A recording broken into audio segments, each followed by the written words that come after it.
empêchement du pays de fonctionner. Merci beaucoup Abel Ibelbe pour cette première réaction. Franck Essi, le CPP a fait partie d'un collectif, notamment à travers Edith Kabanwala, pour interpeller le Fonds monétaire international.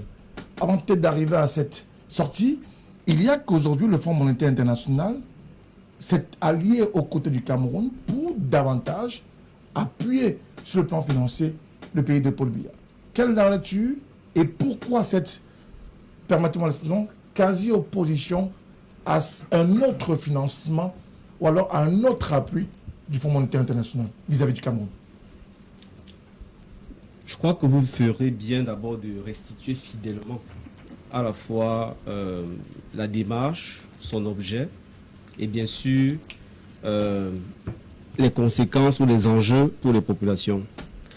La première chose, c'est que vous faites allusion, pour ceux qui nous écoutent et qui ne sont peut-être pas au courant, à une lettre ouverte de 20 femmes leaders camerounaises qui appartiennent toutes à plusieurs organisations politiques de la société civile, à la directrice générale du FMI, suite à un compte rendu, un communiqué de M. Amadossi, chef de mission du FMI au Cameroun, à la suite d'une visite en mai, qui se satisfaisait dans son communiqué de la façon dont le gouvernement avait géré la pandémie de Covid et qui donnait son accord de principe pour que le conseil d'administration du FMI, parce que c'est l'instance qui décide, octroie de nouveaux crédits au gouvernement du Cameroun. Elles ont été choquées, comme de nombreux Camerounais, parce que ça survenait à une période où, justement, déjà, il y avait le Covid-Gate, parce que c'est mai 2021. C'est-à-dire qu'il y avait, à travers le rapport d'étape qui a fuité, des révélations assez inquiétantes sur la façon dont le gouvernement du Cameroun aurait géré les fonds, justement, mobilisés pour lutter contre la pandémie. Fonds mobilisés au niveau interne, fonds mobilisés au niveau externe. Ça, c'est le premier élément. Et que son communiqué ne fait pas allusion à ça. Deux, son communiqué ne fait pas aussi allusion aux conditionnalités qui étaient liées à ce crédit-là, pour faire face à la pandémie. Quelles sont ces conditionnalités? Premièrement, c'est de faire un compte rendu semestriel de l'exécution des fonds alloués à la lutte contre le Covid. Et au terme de la période, c'est à travers un audit indépendant de rendre compte de la gestion de ces fonds. Donc, au moment où elles font cette lettre-là, c'est-à-dire le 3 juin, on n'a pas de rapport officiel, et jusqu'à ce présent, on n'a pas de rapport d'audit officiel. On n'a pas de rapport d'exécution semestrielle. Donc, on devait être à 2 rapports semestriels parce que les fonds ont été mis à disposition en mars 2020. On était déjà en mai 2021. Et on s'est dit, surtout pour ces fonds Covid, il y avait des engagements clairs. Il y avait des alertes qui avaient été lancées, pas seulement au Cameroun, mais dans l'ensemble du monde pour dire attention. Vous savez que beaucoup d'États sont déjà des États qui ne sont pas bien gérés, qui gaspillent les fonds, qui détournent les fonds, qui pillent les ressources. Donc si vous venez dans le cadre de la pandémie, qui est une situation inédite, en soutien aux populations à travers leur gouvernement, vous devez veiller à ce que les fonds soient gérés effectivement de façon transparente et à des fins justement de sauver des vies. Donc on ne comprend pas que dans le cas du Cameroun, à travers une polémique qui vient en plus d'une institution publique, la Chambre des comptes, on a de forts soupçons, on a de grandes allégations, on a de fortes inquiétudes sur la gestion des fonds. D'autre part, vos propres conditionnalités, c'est-à-dire que l'engagement qui vous lie au gouvernement du Cameroun, signé par le ministre des Finances, dans sa lettre d'intention, ne sont pas respectés, et vous dites non, tout va bien. Donc là, on a perçu une complicité du FMI à travers ses représentants en charge du Cameroun, avec tous ceux qui ne veulent pas que les fonds soient gérés dans l'intérêt des populations en toute transparence. Donc, l'objet de cette interpellation de la directrice générale du FMI, c'est de dire, mais appliquez simplement les accords que vous avez signés, parce que nous, en tant que citoyennes, nous qui nous battons au Cameroun pour que le pays soit mieux géré, ça nous engage. C'est nous et les autres Camerounais qui allons rembourser cet argent qui est géré de façon floue. Et aujourd'hui, cette annonce qui a été faite, évidemment, ne nous réjouit pas, parce que ça confirme les soupçons, ça confirme l'inquiétude qui était la nôtre, selon laquelle cette institution-là continue justement à ne pas s'appliquer ses propres règles et à cautionner une gestion qui viole en premier les règles de bonne gouvernance camerounaise. Au moment où je vous parle, il n'y a toujours pas d'audit qui est rendu public. Il n'y a toujours pas sur ces questions-là de sanctions des personnes qui seraient responsables justement de ces détournements. Et surtout, on n'a aucune garantie que tel que c'est parti, il y a quelque chose qui a changé dans le dispositif pour que les mêmes causes ne produisent pas les mêmes effets. Parce que c'était les 3 conditions. Suspendez tout financement en attendant un audit qui est indépendant et public. Des conséquences judiciaires pour les personnes qui seraient inquiétées ou soupçonnées. Et 3, des engagements concrets en termes de dispositifs pour que la suite, on réduise les risques de mauvaise gestion. Voilà les 3 conditions. Alors, si c'est même pas une affaire politique, c'est une affaire simplement citoyenne. Je ne sais pas pourquoi quelqu'un s'opposerait au fait qu'on gère bien notre argent. Je ne sais pas pourquoi le fait de rappeler au gouvernement du Cameroun et au FMI, qui est le gouvernement du Cameroun, de respecter ses propres engagements est quelque chose d'antipatriotique, volonté de bloquer le pays. Je crois que dans ce que moi j'ai entendu ici, là, il y a quelque chose qui est tout à fait effrayant pour des personnes en plus qui sont des parents, parce que c'est l'avenir des générations présentes et des générations à venir qui est en cause. Rappelez-vous les 3 décennies perdues à cause des crises des années 80, en termes d'ajustement structurel, en termes de frein de toute perspective de développement, en termes de mise sous tutelle de nos économies. En termes de, il y a des gens qui, depuis les années 90 jusqu'à aujourd'hui, n'ont jamais eu un emploi formel décent. Parce que le pays était sous l'étau de différents ajustements monétaires, structurels, etc. Donc, moi, je ne peux pas me réjouir qu'une institution internationale, une institution nationale, ne mette pas toute la pression sur les gens qui sont en charge pour qu'ils rendent gorge et gèrent de façon transparente des fonds. Alors, on aura le temps de parler de cette transparence-là, mais aujourd'hui, doit-on applaudir la technocratie, la maestria de Louis-Paul Motazé qui a manœuvré, qui a peut-être utilisé les leviers qu'il fallait pour convaincre le Fonds monétaire international, malgré les interpellations faites par les acteurs politiques et de la société civile en termes de gestion de la finance publique et même en termes de gestion des fonds liés à la pandémie Covid-19. Oh, j'ai l'impression que vous allez chasser Franck ici du plateau. Je voudrais pas le chasser, s'il vous plaît. Parce que dire que le ministère des Finances a une certaine maestria, dirigerait un certain nombre de choses, je crois que ça l'éclairerait profondément. Et j'ai le plaisir, vraiment l'honneur, le bonheur d'être à côté des gens qui sont frappés d'une certaine humilité. Je crois qu'avec qui nous avons l'humilité en partage. Je parle notamment du professeur Alaka et qui accepte également de venir disserter avec nous cet après-midi.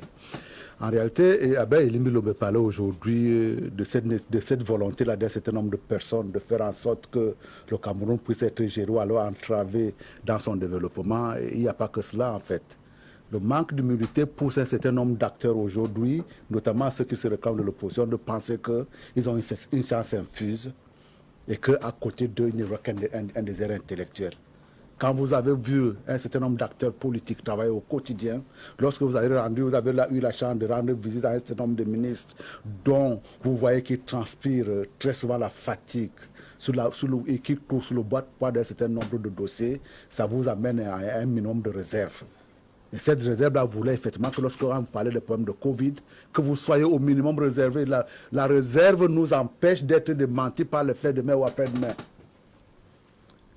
On a le droit d'être critique, mais même dans la critique, on peut être réservé.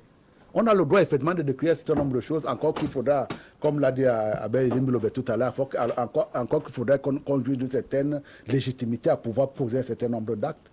Dans ce que j'ai vu, notamment dans cette lettre-là, y compris ce qu'il vient de dire là tout à l'heure, mais plus ou moins j'en ai l'habitude, il s'agit tout simplement d'un certain étalage des connaissances livresques dont on pense souvent que lorsqu'on les a étalées à la télévision, on a représenté quelque chose. J'ai un certain nombre d'années derrière moi, j'ai vécu un certain nombre d'événements, j'ai envie d'être mesuré chaque fois que je forme une analyse. Est-ce que vous voulez dire que les 20 femmes camerounaises qui sont montées au créneau, qui ont décrié cet état des choses, n'auraient pas dû le faire, alors qu'elles estiment que quand même, il s'agit de l'intérêt du Cameroun qui est mis en mal, davantage à raison de ce qui peut être considéré à tort ou à Ils ont raison le droit de une parler. mauvaise gestion Je de la vous finance rappelle, publique. parce que si je dis qu'ils n'avaient pas le droit, c'est comme si je leur enlevais ces droits fondamentaux, là, notamment le droit de bavardage. Chacun de nous est en train de bavarder, mais écoutez, très bien. Il faut qu'il y ait une certaine légitimité pour pouvoir engager, notamment à l'extérieur de la République du Cameroun. Il me semble qu'en ce qui me concerne, ils n'ont pas eu reçu caution de ma part. Et donc ça également, première barrière, ça doit inciter un peu plus de réserve. Au nom de quoi, si moi, j'ai envie que, effectivement, j'ai besoin de ces endettements-là pour pouvoir, en pensant que demain ou après-demain, mon développement passera par là, qui leur confère cette légitimité-là? Vous savez très bien, le simple fait de dire aujourd'hui que j'ai un parti d'opposition ouvre le droit à tout, à parler au nom des gens qui ne vous ont jamais rien demandé, à éditer un certain nombre de règles souvent maladroites. Aujourd'hui, vous soulevez la magistère du ministre Motazé. Je peux vous dire que je m'en regarde à l'Assemblée nationale, hein, parce qu'ils sont tous fabriqués de la même façon. Vous voyez très bien quelqu'un à qui on a donné 2 ou 3 concepts en allant à une session plénière et qui commence à les asséner devant un ministre qui est à côté de ces dossiers. Levé de bouclier, raclée, permanente. On voit très bien qui donne des leçons à un certain nombre de personnes.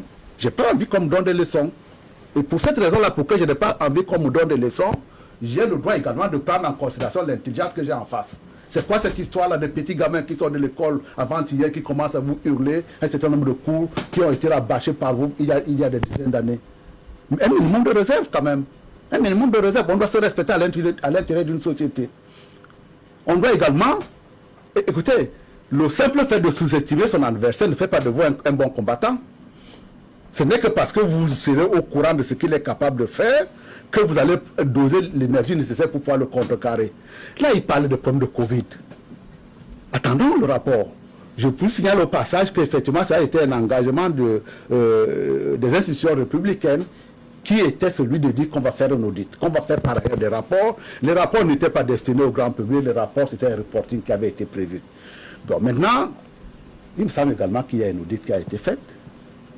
Mais dans le cadre de cet audit également, laissons l'action de républicain aller jusqu'à son cours. Il y a un certain nombre d'anomalies qui ont été remontées par les auditeurs. Voyons, attendons. Voyons comment la justice va les traiter. Parce que dans cette histoire-là également, j'ai beaucoup regretté pour ce qui me concerne moi. Il ne peut pas formuler ce genre de regret parce qu'il n'a pas le recul nécessaire. J'ai été surpris que on engage des enquêtes judiciaires sur la base des rapports provisoires. Ce n'est pas bien pour la République. C'est pas bien pour la République. De la même façon que lorsque on a dit qu'on va aller présenter en assemblée plénière, à l'Assemblée générale, on va aller présenter un rapport d'audit, j'ai dit c'est pas bon signe. Parce que dans cette histoire-là de la plénière, nous sommes 180 députés, chacun sortirait de là avec une version qui était la sienne. Et effectivement, on poussait un système républicain à un emballement total. D'abord, emballement médiatique sur lequel il fonde son jugement, mais également emballement judiciaire par la suite. Nous sommes dans une république. On n'a pas intérêt à ce que la justice s'emballe. Si la justice s'emballe, vous pouvez peut-être voir que vous avez la vérité de donner la parole à quelqu'un d'autre. Si la justice s'emballe, nous sommes tous des hommes morts. Nous avons besoin que la justice reste dans une certaine sérénité. Et également, même les auditeurs, dont je vous parlerai tout à l'heure, ils ont besoin effectivement de travailler dans une certaine quiétude sans effectivement rentrer dans cette histoire-là. Dans cette histoire de Covid, nous sommes dans un environnement exceptionnel. Je n'ai pas envie de défendre qui que ce soit. Mais si vous ne tenez pas compte de le fait qu'effectivement nous sommes dans des circonstances exceptionnelles, vous manquez de jugement, vous manquez de recul. Alors, professeur Alaka, 375 milliards de francs CFA octroyés au Cameroun. Si on doit prendre ça dans la version américaine, ça fait 689,5 millions de dollars dans ce nouvel accord, ou alors cette facilité large des crédits à travers ce qu'on appelle le mécanisme large des crédits en faveur du Cameroun. C'est une bonne nouvelle pour le pays de Paul Biya. Écoutez, vous me posez une question fermée, vous voulez que je réponde par oui ou par non? Vous posez une question fermée. Moi, je voudrais d'abord dire que mon ami Elimbi Lobé a emballé le débat au point où je ne sais pas ce que je dois dire en ce moment. Et puis c'est parti avec mon ami Franck ici. Et puis l'honorable a embrayé. Bon, revenons donc sur le FMI. Depuis 1976, le FMI a eu une nouvelle mission d'aider, d'apporter des concours financiers aux pays en développement qui sont en difficulté. c'est le rôle du FMI aujourd'hui. Et qu'il ne faut pas confondre avec son rôle hier. Maintenant, vous me dites que le Cameroun a bénéficié de 375 milliards de francs CFA pour un plan triennal, c'est-à-dire 125 millions par an pendant 3 ans. Voilà ce que ça veut dire, parce que c'est triennal. Je voudrais dire que, de mon point de vue, c'est une bonne chose, puisque c'est le rôle du FMI. Mais moi, je vais donc au-delà. Et lorsque des pays comme la Grèce, l'Espagne et autres ont été en difficulté, le FMI a donné des concours financiers en milliards de dollars, en centaines de milliards de dollars. Je dis bien en centaines de milliards de dollars. Honorable Samuel Motte le sait. Pourquoi est-ce qu'au niveau d'un pays comme le Cameroun, potentiellement riche, le FMI peut faire un tel dépannage? C'est un dépannage pour vivre au quotidien. C'est un peu dur avec le FMI. Non, c'est un dépannage. Ça ne peut pas... Qu'est-ce que vous voulez que ça fasse dans un pays qui a un budget de 5 000 milliards, dans un pays où le directeur général des impôts nous renseigne qu'en 6 mois, il a recouvré 1 000 milliards.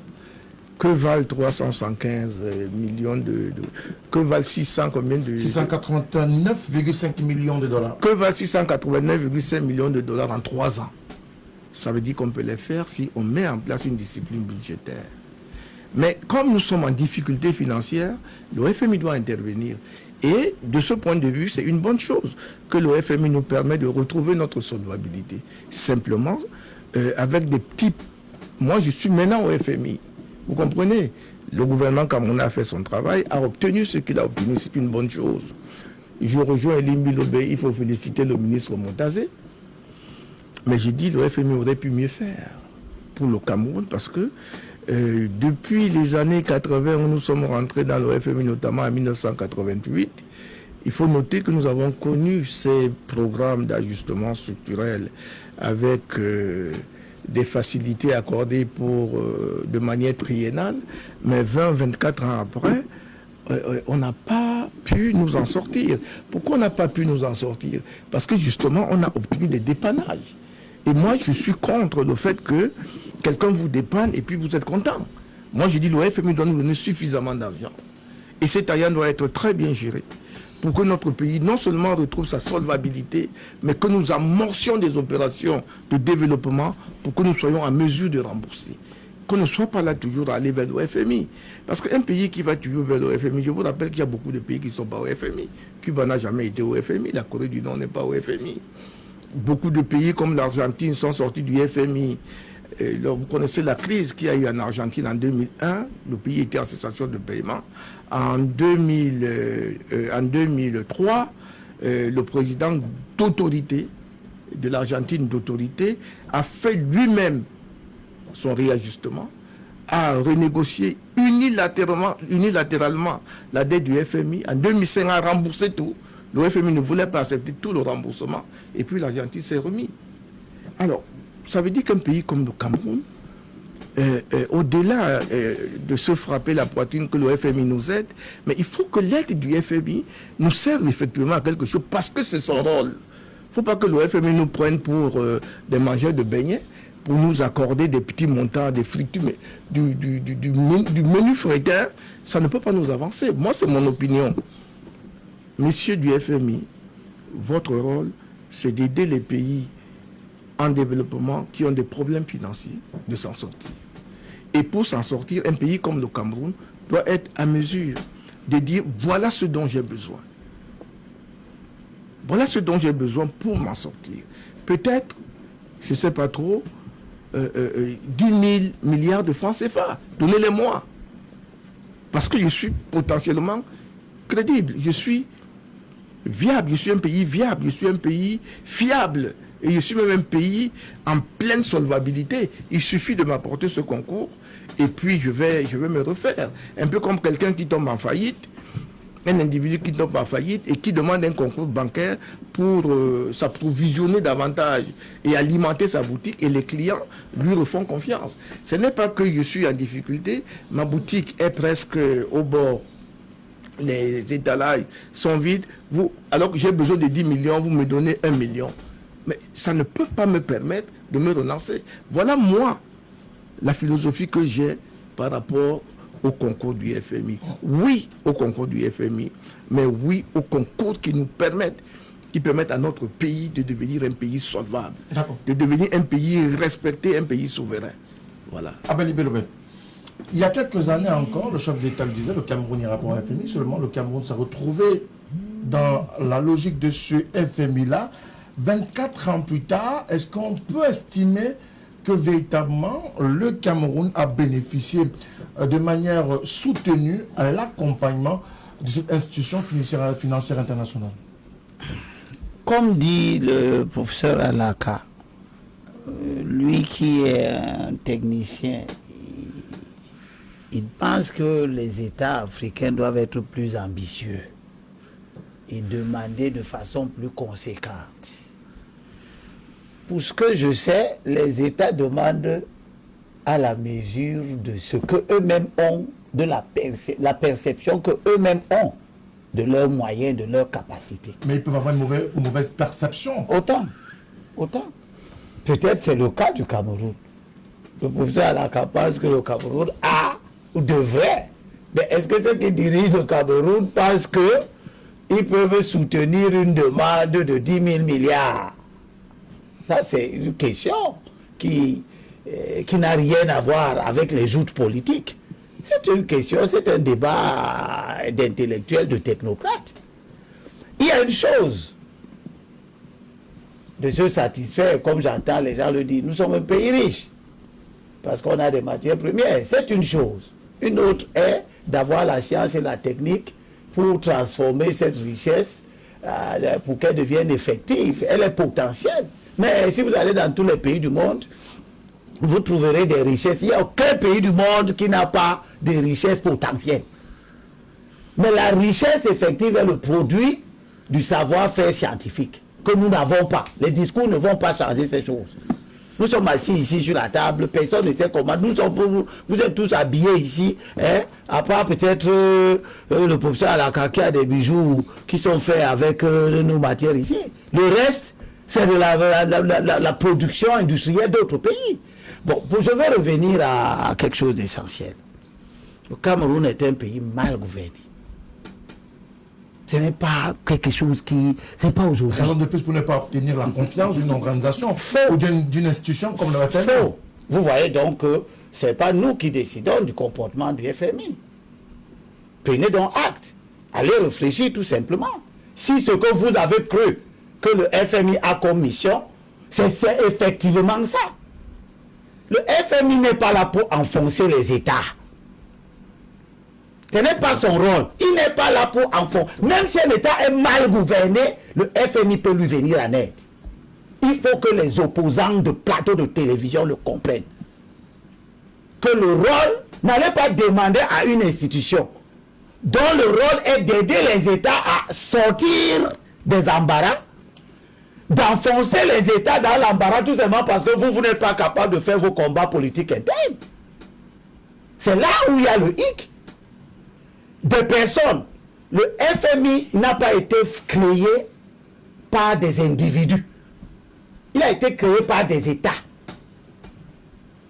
Vous comprenez? Ce n'est pas 2 ou 3 personnes assises dans un salon qui ont pris l'argent pour faire le FMI. Bon. Le FMI, ses interlocuteurs, ce sont les États. Ce n'est pas les partis politiques. Ce n'est pas les gens qui ne représentent personne.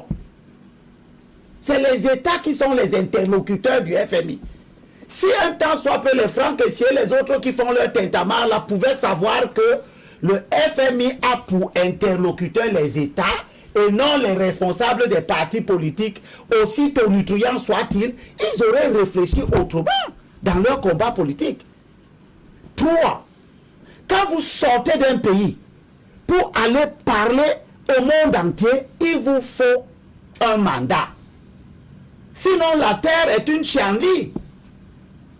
On ne voit ça nulle part. Vous connaissez, Abdoulaye Wade a été opposant pendant 40 ans. Vous avez appris qu'Abdoulaye Wade a pris son bâton, lui qui était régulièrement député. Vous avez appris qu'il a pris son bâton de pèlerin pour aller parcourir les institutions pour demander qu'on bloque les financements, et Alaka qui est ici, il sait que quand Abdoulaye Wade était dans l'opposition, le Sénégal était quasiment sous perfusion de la communauté internationale. Il n'y a pas un seul pays africain qui a reçu autant d'aide au développement que le Sénégal. Mais est-ce que vous avez appris que les opposants sénégalais se sont mis en mouvement? Et surtout des opposants qui n'ont aucun mandat. Parce que la démocratie qui a cours dans la plupart des pays, et parmi ces pays, des fondateurs du FMI, c'est la démocratie représentative. Ce n'est pas la démocratie autoproclamation. C'est la démocratie représentative. Vous devez représenter quelqu'un. Vous ne pouvez pas parler au nom d'un peuple que vous ne représentez pas. Vous n'allez pas aux élections, vous êtes allé aux élections, vous êtes battus, etc., etc. Vous êtes des ONG, vous êtes ci et ça. Et puis vous croyez que vous êtes bien pensant parce que vous venez crier sur les plateaux de télévision à jouer les gens qui sont particulièrement dépositaires de la recherche du bien-être du peuple. Soyez d'abord les représentants de ce peuple, c'est le b.a.-ba. Vous parlerez pour ce peuple le jour où ce peuple vous donnera un mandat. Or, vous demandez le mandat du peuple, il ne vous le donne pas. Il faut aller vous asseoir et vous interroger. Pourquoi nous voulons du bien pour notre peuple et notre peuple ne partage pas nos opinions? C'est la moindre des choses. Ils ne le font pas. Et je ne suis pas d'accord avec cette approche. Elle ne construit rien. Elle ne construit pas la crédibilité de l'opposition camerounaise. Ce n'est pas parce que le FMI sait mieux que nous, qui parlons sur les plateaux de télévision, que le Cameroun est gangréné par la corruption. C'est connu. C'est au directeur général du FMI que vous allez dire que le Cameroun est gangréné par la corruption. C'est au directeur du FMI que vous allez dire que le Nigeria est un pays où il règne la corruption, etc., etc. Vous croyez que quand la Grèce est tombée en banqueroute, pourquoi? La Grèce est un pays européen, mais particulièrement corrompu. Il ne faut pas croire que la corruption, c'est l'apanage de l'Afrique. Donc, si vous vous asseyez, vous estimez que vous souffrez beaucoup de voir qu'on a confié l'argent à des gens qui sont des mauvais gestionnaires. C'est vous qui dites qu'ils sont des mauvais gestionnaires. C'est vous qui le dites. Et ça se passe à l'intérieur. C'est-à-dire que c'est à votre peuple que vous devez dire que ces gens-ci sont des mauvais gestionnaires. Ne leur confions plus notre destin. Or, vous constatez que vous n'arrivez pas à convaincre le peuple. Aujourd'hui, le peuple vote ces gens qui nous dirigent par dépit. Pas parce que le peuple est conscient que ces gens nous dirigent bien. La preuve, Et donc, le Covid-Gate. Mais le Covid-Gate ne veut pas dire le fait que des personnes à l'intérieur de l'appareil de la fonction publique soient corrompues, ne veut pas dire que la politique du gouvernement pour gérer cette pandémie est une mauvaise politique. Est-ce que vous croyez que quand Lebou Emmanuel détourne 2130 salaires par mois pendant 10 ans, c'est parce que la politique du gouvernement favorise le détournement des salaires des fonctionnaires? Donc, il y a des amalgames de cette nature, que des esprits simplistes qui commencent à écœurer finalement. Parce qu'ils nous embêtent, ils nous engagent dans des fausses pistes qui nous éloignent de l'essence même du combat que nous voulons mener. d'accord, on a compris, Abel. Alors, Franck Kessie, le FMI est-il resté oreille fermée face aux supplications, permettez-moi d'appeler cette sortie des femmes-là, parce qu'elles ont dit... Ce n'est pas une supplication, retirez votre mot. Ce n'est ni l'esprit ni la lettre du propos. Ce n'est pas une supplication. Doit-on considérer cela comme étant... Une interpellation. Mais une interpellation peut être en même temps, puisque ce sont des femmes qui sont montées au créneau, on peut supposer que sont... Monsieur, elles sont dans la... de faire des interpellations, je n'ai pas besoin qu'ils supplient. Moi, je ne sais pas qui j'ai interpellé. Je vous critique. Alors, on vous interpelle pas, je vous critique. Aujourd'hui, le FMI est resté lettre morte face à cette interpellation de ces femmes-là. Doit-on considérer que le FMI est allé au-delà des intérêts du peuple camerounais, ou du moins n'a pas pris en compte cette demande-là, cette interpellation-là, qui peut-être aurait donné de voix plus claire dans la gestion de la finance publique, notamment les premiers crédits qui ont déjà été accordés au Cameroun. Qu'est-ce qu'il en a été et finalement ce qui est en train d'être posé sur la table? Je crois que je suis quand même assez amusé, parce que je préfère être amusé plutôt que d'être autre chose, parce que ce qui est paradoxal, c'est que ceux qui ont perdu le Nord, c'est eux qui se présentent comme s'ils avaient compris ce qu'il fallait faire. Parce que c'est même aberrant que nous soyons dans un pays comme le nôtre, qui a les difficultés que nous connaissons, qui a la gouvernance que nous connaissons, à débattre de la pertinence d'une nécessité de rendre compte. Peut-être vous ne le savez pas. En tant que citoyen, je n'ai pas besoin d'être un acteur politique, je n'ai pas besoin d'être un acteur de la société civile. En tant que simple citoyen, j'ai le droit d'interpeller qui je veux en ce qui concerne les affaires m'affectant. Vous qui citez autant de textes que vous voulez. Montrez-moi le texte qui m'empêche. Interpeller qui de droit. J'interpelle qui je veux parce que cet endettement, je dis encore bien une chose, cet endettement va être payé par les Camerounais. Quels sont par exemple, quels sont les programmes, quelles sont les réformes fiscales budgétaires qui accompagnent la mise à disposition de ces ressources au niveau de l'État? On va vous dire, élargissez l'assiette fiscale, optimisez l'assiette fiscale, augmentez la mobilisation des recettes intérieures. Ça se traduit par quoi? Ça se traduit par, récemment, l'augmentation de 40% du prix du passeport, qui passe de 75 000 à 110 000. Ça se traduit par plein de mesures diverses qui finissent par avoir une seule conséquence: le renchérissement de la vie au quotidien, les difficultés supplémentaires pour les gens. Voilà l'intérêt pour ceux qui nous regardent. L'intérêt, ce n'est pas monsieur si qui vous parle, est-ce que lui ou non il est député ou pas. Chaque citoyen a le droit d'exiger que les affaires qui le concernent soient gérées dans son intérêt. Ça, c'est la première chose. Et vraiment, oubliez ce basique-là. C'est très inquiétant.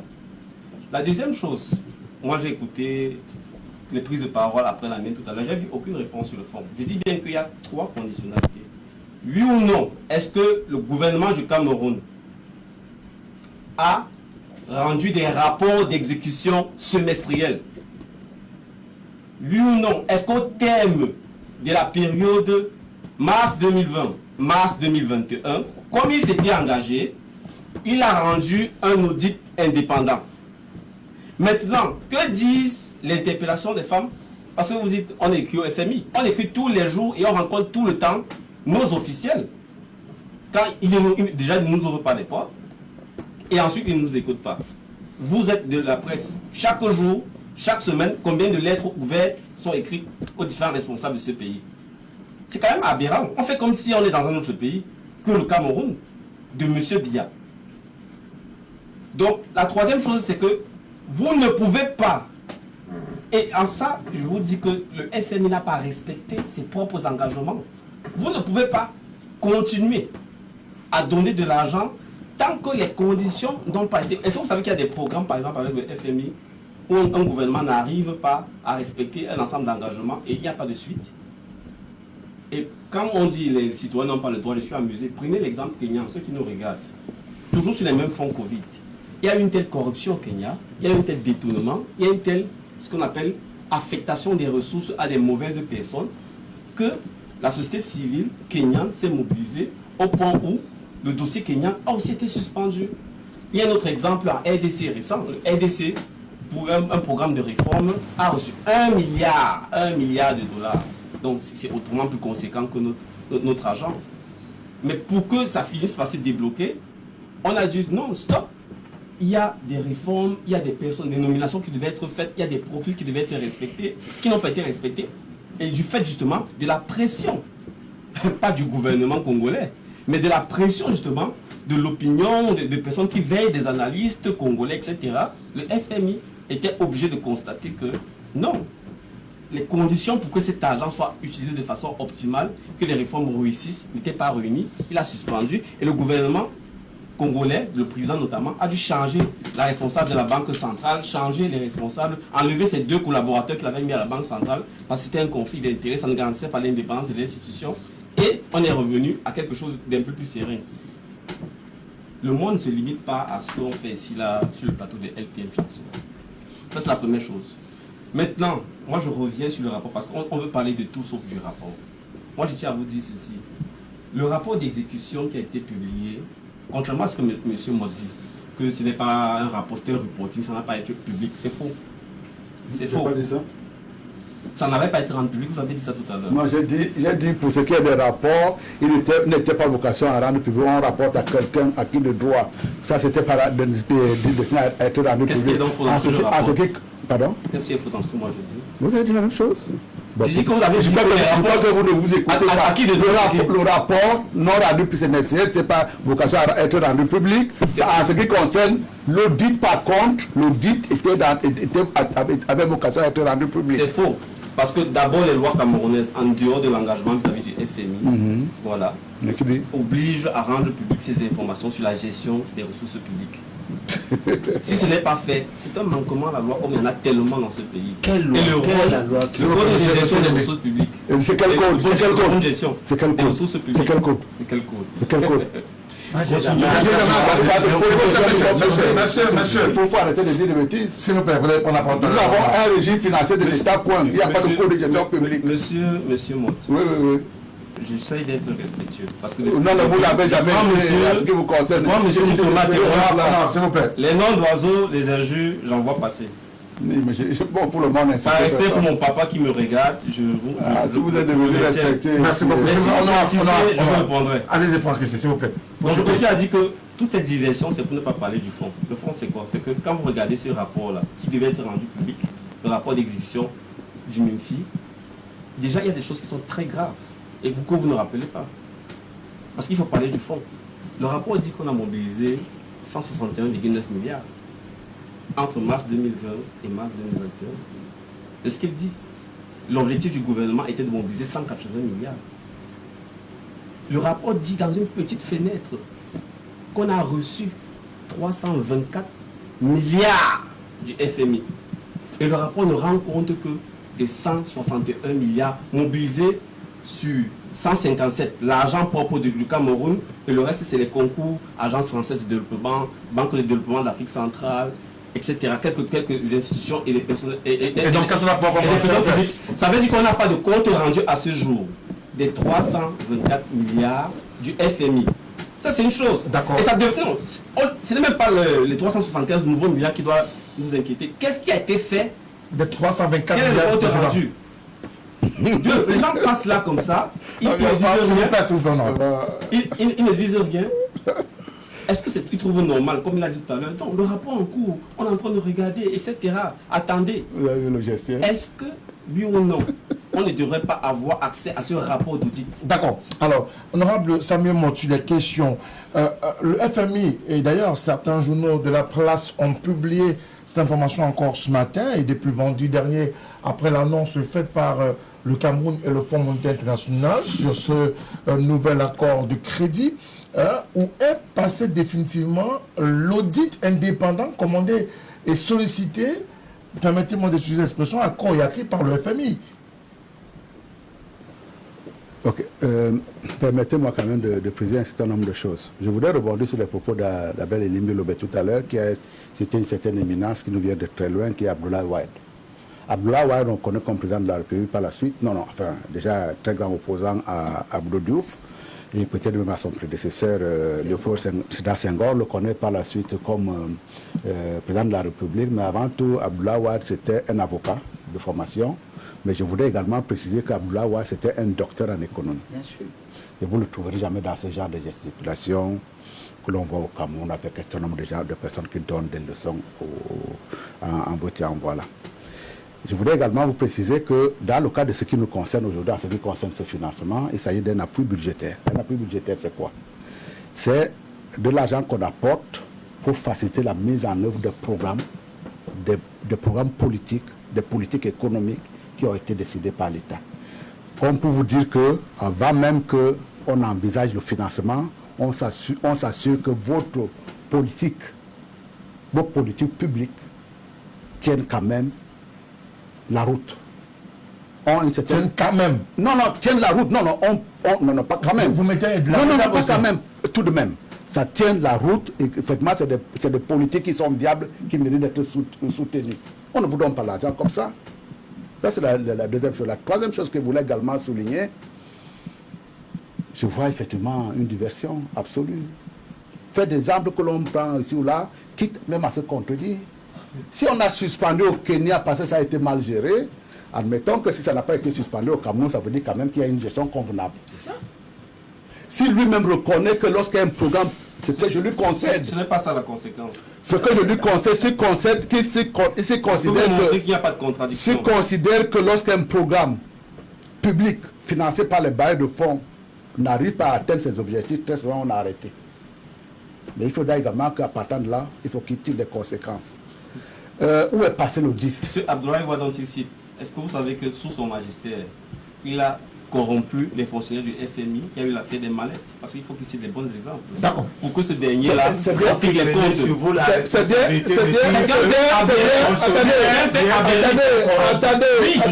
Attendez. C'est vous qui le Ce qui vous dit, cet exemple précis mais existe. ça m'intéresse également. Parce que Franck Essi, y compris dans son sourire narquois, il a toujours considéré qu'il a des leçons à donner à tout le monde. Arrêtez avec ça. Arrêtez la fixation sur le débat. Nous sommes sur le débat. Restons sur le Je fond voulais du vous sujet. faire ce que vous voulez vous faire remarquer. Arrêtez avec ça. Vous ne m'intéressez pas. Vous n'intéressez pas. Vous n'intéressez pas la personne. Finissez votre Allons sur le débat. Vous l'avez rappelé tout à l'heure, Franck Essi. Allons sur le débat. Finissez votre Le fond. scolarité, grandissez un peu, comme ça vous verrez. S'il vous plaît, s'il vous plaît. Où est passé L'audit qui a été sollicité 322 milliards FMI. C'est où? 322 milliards pour votre Est-ce que vous savez information. par exemple que Pour votre information, le fonds spécial. la synthèse du rapport global qui a fuité, dont vous avez connaissance, dit que globalement, c'est environ 187 milliards qui ont été utilisés. Le rapport d'exécution dit en disant que c'est 161 milliards. à peu près Avec 161. un encart qui dit qu'on a reçu quand même 324 en mars 2020 et en octobre 2020. Le fonds Donc ça passe comme ça et on me dit que je fais la diversion. Non, attends, Quelle est la clarté et la cohérence de ces chiffres? Permettez donc à l'honorable Est-ce qu'on peut répondre là-dessus? Lui qui connaît tout. S'il vous plaît, Franck. Lui qui connaît tout. S'il vous plaît. Je n'ai jamais prétendu connaître quoi que ce soit. Allez-y. Vous donnez des C'est pour leçons. ça que S'il vous plaît, Franck. vous laissez un peu plus de réserve. S'il vous plaît, allons-y. Vous donnez des leçons. Dans le cas de fonds spécial, il n'y a pratiquement pas eu de financement du FMI. Il faut qu'il réalise encore le rapport. Il n'y a pas eu de financement du FMI. Il y a effectivement des financements qui ont été dégagés dans le cadre effectivement des réaffectations qui ont été décidées dans le cadre de la loi qui révisait l'ordonnance budgétaire qui ont été affectés à ce projet-là. Et dans le cadre effectivement de l'audit qui a été fait, il s'agit exclusivement de regarder ces fonds. Où est passé le rapport? 187, 161. Où est passé le rapport? Nous sommes dans un environnement dans lequel effectivement il y a quelque chose qui s'est accéléré. La maladie nous tient, la pandémie nous tient à la gorge. Il va falloir prendre absolument et rapidement un certain nombre de décisions sans quoi les vies des Camerounais pouvaient en pâtir. Dans le cadre de ce qui a été fait, restons sereins. Je ne suis pas là pour pouvoir aller regarder là où est parti le rapport. Je pense que nous sommes quand même dans une république dans laquelle chaque acteur a une part de responsabilité à jouer. Dans le cadre de ces responsabilités, il y a un audit effectivement qui a été fait, un audit indépendant par la Chambre des comptes. Des résultats effectivement ont été arrêtés. Il y a une enquête judiciaire qui est en cours. Vous ne pouvez pas dire, fort de ce que je viens de vous citer là, que le rapport il est perdu. Je suis même en train de regretter en ce qui me concerne, moi qui suis pour une justice sereine, à voir qu'également, y compris dans le cours de la justice, il y a une certaine accélération qui n'est pas décente pour la République. Je vous précise, M. Moutomé, que dans le cadre de ce qui a été fait, pour la première fois, j'ai vu qu'avant qu'un rapport définitif soit émis, sous le sceau de cette accélération-là, on a engagé une procédure judiciaire. C'est quoi les conséquences de cela? Quand vous entendez des jeunes enfants parler des choses, effectivement, pour lesquelles ils n'ont pas... Je ne parle pas de vous, je ne vous ai pas cité. Vous parlez de qui? Je parle des jeunes enfants. Puisque le fait que vous parlez de moi ici, et c'est avec moi qu'on vous converse. Mais tout compte fait, tu es quand même jeune aussi. Je suis pas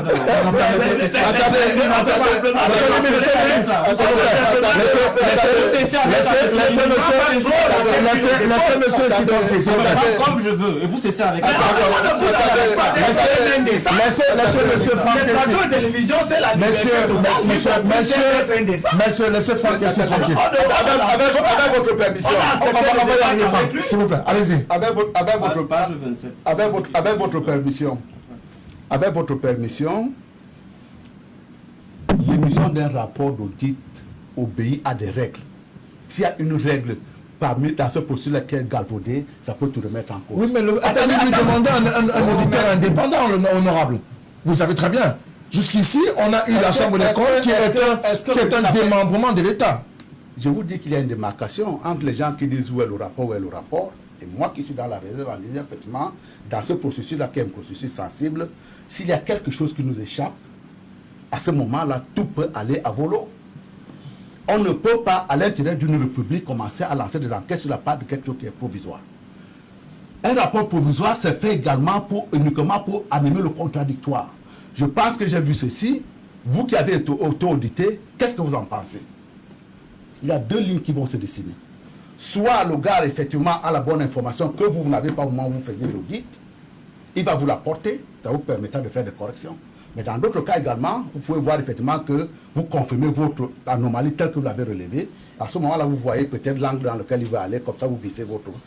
Et dans le cas de ce qui a été engagé, vous voyez très bien que si on engage une procédure judiciaire sur la base des rapports provisoires, ça a tendance à tout figer. Les gars qui ont audité auront quel réflexe? De faire le mordicus ce qu'ils ont vu. Quel que soit le niveau de documentation qu'on peut leur apporter derrière, ils vont dire non, non, non, pour nous, pour ne pas perdre la face, nous pensons que ce que nous avons vu est vrai.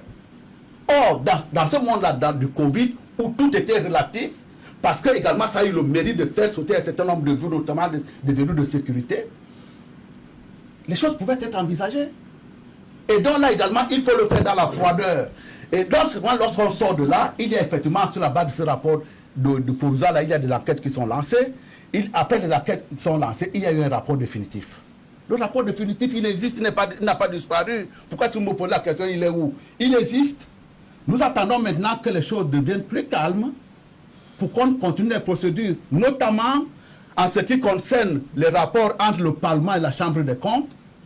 C'est qu'on nous apporte ce rapport-là et qu'en commission, qu'on puisse l'étudier.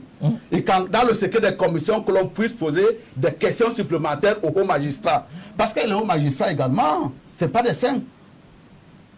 Par rapport à l'idée que nous voulons avoir pour pouvoir soit mener nous-mêmes des enquêtes derrière, soit poser de bonnes questions aux gestionnaires, nous avons besoin d'une interrogation. Et dans ce qui avait été envisagé que de dire, effectivement, on vient en plénière comme ça, cette méthode, elle n'était pas la bonne. Et dans le cas effectivement de cette paix-là, de cette sérénité-là que moi, je continue à exiger, on attendra. Le rapport existe, on ne va pas le brûler entre-temps. S'il va falloir que peut-être dans la session de novembre, là, qu'on nous l'apporte, on va l'étudier et on l'étudiera très bien pour l'intérêt des Camerounais. Alors, je vais rappeler aux téléspectateurs que le numéro qui s'affiche sur votre écran n'est pas un numéro d'appel, ne nous appelez pas. Envoyez-nous simplement un SMS et nous ferons le plaisir de lire vos SMS d'ici à la fin du programme. Je sais que ça se bouscule sur notre contrôle ce soir. Pour Laka, est-ce que le Cameroun est dans la logique du surendettement depuis 20 ans, pratiquement avec la volonté d'aller au FMI, il n'y a véritablement pas eu, permettez-moi de revenir sur la question, sur un audit sur ce qui a été perçu, ce qui a été utilisé, comment cela a été utilisé. Les acteurs économiques, les acteurs universitaires pensent que dans cet environnement-là, le Cameroun va de dette en dette vis-à-vis des organisations internationales financières. Frédéric Moutoumé, lorsque le 14 mars 2020, le FMI annonçait qu'il allait apporter des aides aux pays pauvres en vue de faire face au coronavirus, j'avais répondu à un média concurrent, Radio Balafon pour ne pas la citer, que le Cameroun devait éviter de prendre cet argent. La radio est là. Vous pouvez demander. Pourquoi le Cameroun devait éviter de prendre cet argent? Nous en sommes là aujourd'hui. On ne serait pas en train de bavarder sur les audits et tout et tout. Voilà, nous en sommes là aujourd'hui. Ce que je veux dire, c'est quoi? C'est que nous ne devons pas ignorer que le FMI est la banque centrale des banques centrales et des trésors publics de tous les États. C'est le FMI qui joue ce rôle. Et ce rôle consiste, comme je l'ai dit au départ, à apporter des concours financiers aux États. Sauf que le FMI a ajouté lui-même deux rôles auprès des États en développement, dont nos États africains, à savoir le rôle de conseil des États et le rôle de conseiller et de formateur des États. Et du coup, on est arrivé à une situation où le FMI a dit aux États, privatisez ça va vous aider à retrouver vos équilibres financiers. Mettez-vous sur ajustement structurel, d'où le consensus de Washington que tout le monde connaît. Elimbi Lobé connaît, Franck Essi connaît, l'honorable Mott connaît les dégâts que le consensus de Washington nous a apportés et qui consiste aujourd'hui à l'intelligence africaine que vous évoquez, de penser que le FMI est venu pour recoloniser l'Afrique.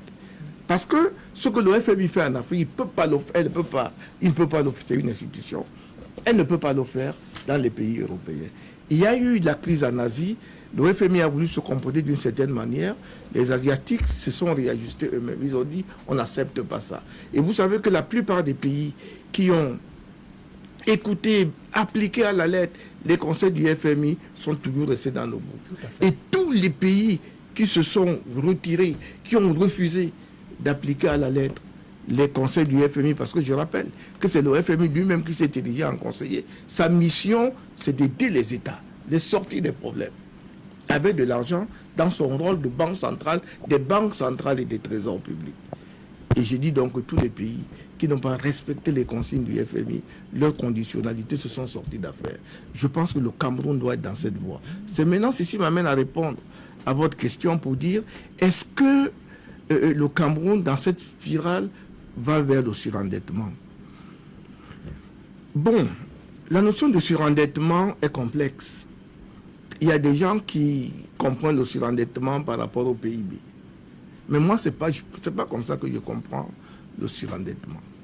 Le surendettement, c'est, est-ce que même si j'ai une plantation de cacaoyer qui me fait 2 tonnes à la fin de l'année, et les 2 tonnes de cacao me font peut-être, je ne sais pas trop, 4 millions, j'ai 4 millions par an, est-ce que c'est pour autant que je dois m'endetter pour 2 millions?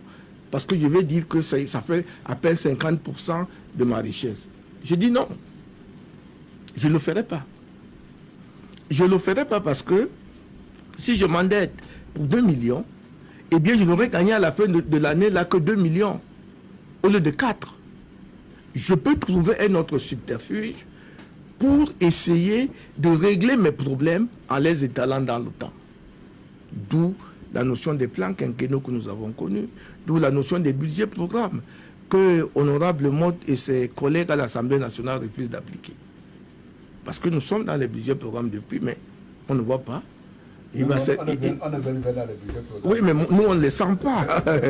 on ne les sent pas. Donc, on a l'impression que le FMI nous renvoie, et le bras séculier des pays occidentaux, et nous renvoie dans le colonialisme. Il dit bien le colonialisme. Je ne parlerai pas de néocolonialisme comme les hommes politiques, parce que Elimbi Lobé me l'interdit.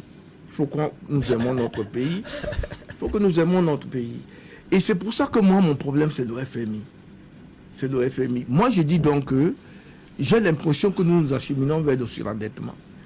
Et qu'à un moment donné, on ne sera pas à mesure de rembourser vite. Puisque si nous mettons en place une politique maintenant pour dire, bon, qu'est-ce que nous faisons? États généraux, sortons du FMI. Quels sont les préalables? Qu'est-ce que nous devons faire? Nous aurons des problèmes. Nous aurons des problèmes. Or, il faut bien qu'on en sorte. Parce que les pays africains qui sont rentrés au FMI ont du mal à s'en sortir. La preuve, on nous a dit, si vous respectez les conditionnalités, les plans d'ajustement structurel, et contrairement à ce qu'a dit l'honorable Mott, je ne pense pas que le FMI accepte que les États emprunteurs mettent en place leur propre politique économique. Non, le FMI interfère dans les politiques économiques des États. Parce qu'il s'est donné ce rôle. À la vérité, c'est les États qui prennent de l'argent et disent voilà ce que j'ai voilà ce dont j'ai envie de faire. Voilà le principe. Mais dans la pratique, le FMI vient s'interférer et vous oblige à suivre la voie qu'elle trace. Et ça fout les États dans la merde parce que justement, sans les pays comme le Cameroun et les pays d'Afrique, le FMI fermerait les portes. Il n'a plus un rôle à jouer dans la finance internationale, si ce n'est le rôle de garder les pays africains dans la pauvreté en lui prêtant tous les jours des subsides qui ne peuvent pas lui permettre de sortir du gouffre. Voilà moi ce que je pense. Et je dis donc que les États africains doivent changer de paradigme. Et c'est là où j'aboutis pour dire que je suis contre le FMI. Parce que le FMI ne joue pas son rôle. Il n'est pas honnête envers nous. Et il faut oublier, et j'ai la malchance de l'oublier moi aussi, que c'est depuis que le FMI est arrivé que la corruption a pris l'ampleur que nous avons aujourd'hui. On nous parle aujourd'hui d'un audit. On nous parle aujourd'hui de 10 milliards qui flottent. Mais qu'est-ce qu'il me dit? Parce que l'un dit, j'ai donné 10 milliards, l'autre dit, je n'ai pas reçu les 10 milliards. Il ne dit pas que tu n'as pas donné, mais il dit, je n'ai pas reçu. Ces 10 milliards sont allés où? Certainement, c'est rentré au FMI. Je n'en sais trop rien, mais je pense fortement que ça peut être ça. Parce que je vais vous dire que, d'abord, le FMI est une institution, c'est une fiction juridique. Derrière le FMI, il y a des hommes. Comme derrière un État, il y a des hommes. Et Limbi Lobe a dit que ce n'est pas tout le monde au Cameroun qui est corrompu. Mais ça ne veut pas dire qu'il n'y a pas de corruption au Cameroun. Est-ce que vous comprenez? Donc, j'ai la faiblesse de penser que nous pouvons être dans une situation dans laquelle le FMI joue à nos troubles dans nos États. C'est depuis que le FMI est là que le Cameroun est autant corrompu, que les pays africains sont autant corrompus qu'ils ne l'étaient auparavant. C'est devenu le sida des temps modernes, la corruption. Il faut donc que nous nous remettions en cause par rapport à cette institution, qu'on essaie de la regarder autrement, et qu'on essaye de dire au FMI, messieurs, la première phase, ce n'est pas le Covid, la première phase des politiques d'ajustement structurel, cette phase a duré 24 ans, vous nous avez amené à l'initiative Pays pauvres très endettés. On n'a pas vu comment vous avez réussi à nous sortir de la situation où on était. Au contraire, nous nous sommes retrouvés dans une situation pire que celle où on était. Alors, si on était... Je n'ai pas fini. Allez-y. Maintenant, changeons de paradigme. Vous voulez nous donner des concours financiers, qu'importe si le pays est corrompu, s'il n'y a pas d'audit, s'il n'y a pas si, à un moment donné, les gens peuvent se dire, c'est notre pays, faisons quand même le mieux pour que ce pays aille de l'avant. Donc, messieurs du FMI, donnez-nous de l'argent dont on a besoin pour retrouver notre solvabilité et on va vous le rembourser. Et si vous ne pouvez pas nous donner l'argent dont on a besoin, vous nous envoyez des conditionnalités, sont accompagnés des délais de remboursement parfois et des intérêts trop élevés. Parce que parfois, ils vous envoient vers des emprunts non concessionnels. Par exemple, les eurobonds, alors qu'eux-mêmes peuvent nous donner des prêts concessionnels à un taux moins réduit. Et ça ne nous permet pas d'avancer. Et nous sommes obligés, pour rembourser ces prêts non concessionnels, de se retourner vers le FMI. Et c'est ça qu'il attend pour que nous puissions rester dans cette spirale de la dette. Et donc, je conclus que le FMI joue à nos troubles avec nos États et n'a pour objectif que de nous garder dans le surendettement. Abel, est-ce que finalement, le FMI est un mauvais partenaire financier avec lequel il ne faut pas compter, si on s'en tient à ce que dit le professeur Lakapia, qui pense que ces dépannages ne concourent pas véritablement à sortir les États africains, notamment le Cameroun, de la situation de difficulté financière qui est la sienne. Donc ce n'est pas le professeur Laka qui le dit, c'est un constat. C'est un constat. Beaucoup de pays ont... On ne doit pas compter avec le FMI. Non, c'est pas ce que ça veut dire. Ça veut dire qu'il faut modifier le type de relation que nous avons avec cette institution. Entre une institution que vous venez voir et qui finance ce que vous avez décidé. Vous avez décidé une politique et l'institution finance. C'est une chose. C'est une autre d'avoir une institution que vous venez voir avec une politique et qui vous dit non, votre politique, je ne la trouve pas bonne. Voici celle que vous devez appliquer. C'est de ça que Alaka parle. Par exemple, je prends le cas simple des privatisations. On nous a forcé de faire des privatisations des entreprises publiques qui avaient une place dans le type d'économie et au niveau de développement de nos pays, qui avaient une place. On les a privatisées. D'autres, on les a laissés tout simplement disparaître. Mais les entreprises qu'on a privatisées ne sont pas devenues plus performantes. Par exemple, le Camrail. On a privatisé Camrail, mais le chemin de fer n'est pas devenu plus performant qu'avant la privatisation. Or, nous avons privatisé sous la pression du FMI. Je peux citer d'autres exemples comme ça. Sans compter les entreprises qu'on a tout simplement laissé disparaître, parmi lesquelles, par exemple, l'ONCPB, qui avait une mission éminemment stratégique dans le développement du monde agricole. On n'aurait pas dû. Un certain nombre de pays ont résisté. Le Ghana avec la coco, etc., qui n'ont pas accepté ça. Nous, on a accepté ça. On a vu très bien que la filière cacao, café et bien d'autres matières n'ont pas décollé. On n'a pas traversé 200 000 tonnes. L'Ouganda et bien d'autres pays sont à bien plus que cela aujourd'hui. Bon, c'est ça, c'est des détails. C'est des détails. Ce qui est important dans le débat, moi je fais le débat politique, c'est que, premièrement, gouverner n'est pas quelque chose de simple. Et les gens comme les Franck Essi et un certain nombre d'opposants de plateaux de télévision qui ne vont pas aux élections, qui ne gagnent rien, qui perdent tout, ils font comme si gouverner était très simple. Chacun vient sur les plateaux de télévision, personne n'a le document, personne n'a l'accord que le FMI a signé avec le Cameroun, personne n'a la loi portant rectification, l'ordonnance du président de la République. Chacun parle, chacun s'autoproclame autorité en matière financière, chacun s'autoproclame autorité en ceci, autorité en cela. Chacun veut que quand il parle, il fait comme si c'est lui qui a le cerveau de ce pays. Cette attitude, je fais partie des gens à qui cette attitude ne plaît pas. Et je vois les conséquences dans la lutte pour le changement. Parce que ça suscite une interrogation dans l'opinion. Qui est que si on vous donne ça, qu'est-ce que vous allez faire? Et la démarche du régime que nous combattons, c'est précisément de montrer que nous ne sommes pas capables de faire mieux. C'est tout ce que le RDPC s'évertue de faire. C'est de montrer que le RDPC ne refuse pas qu'il gouverne mal.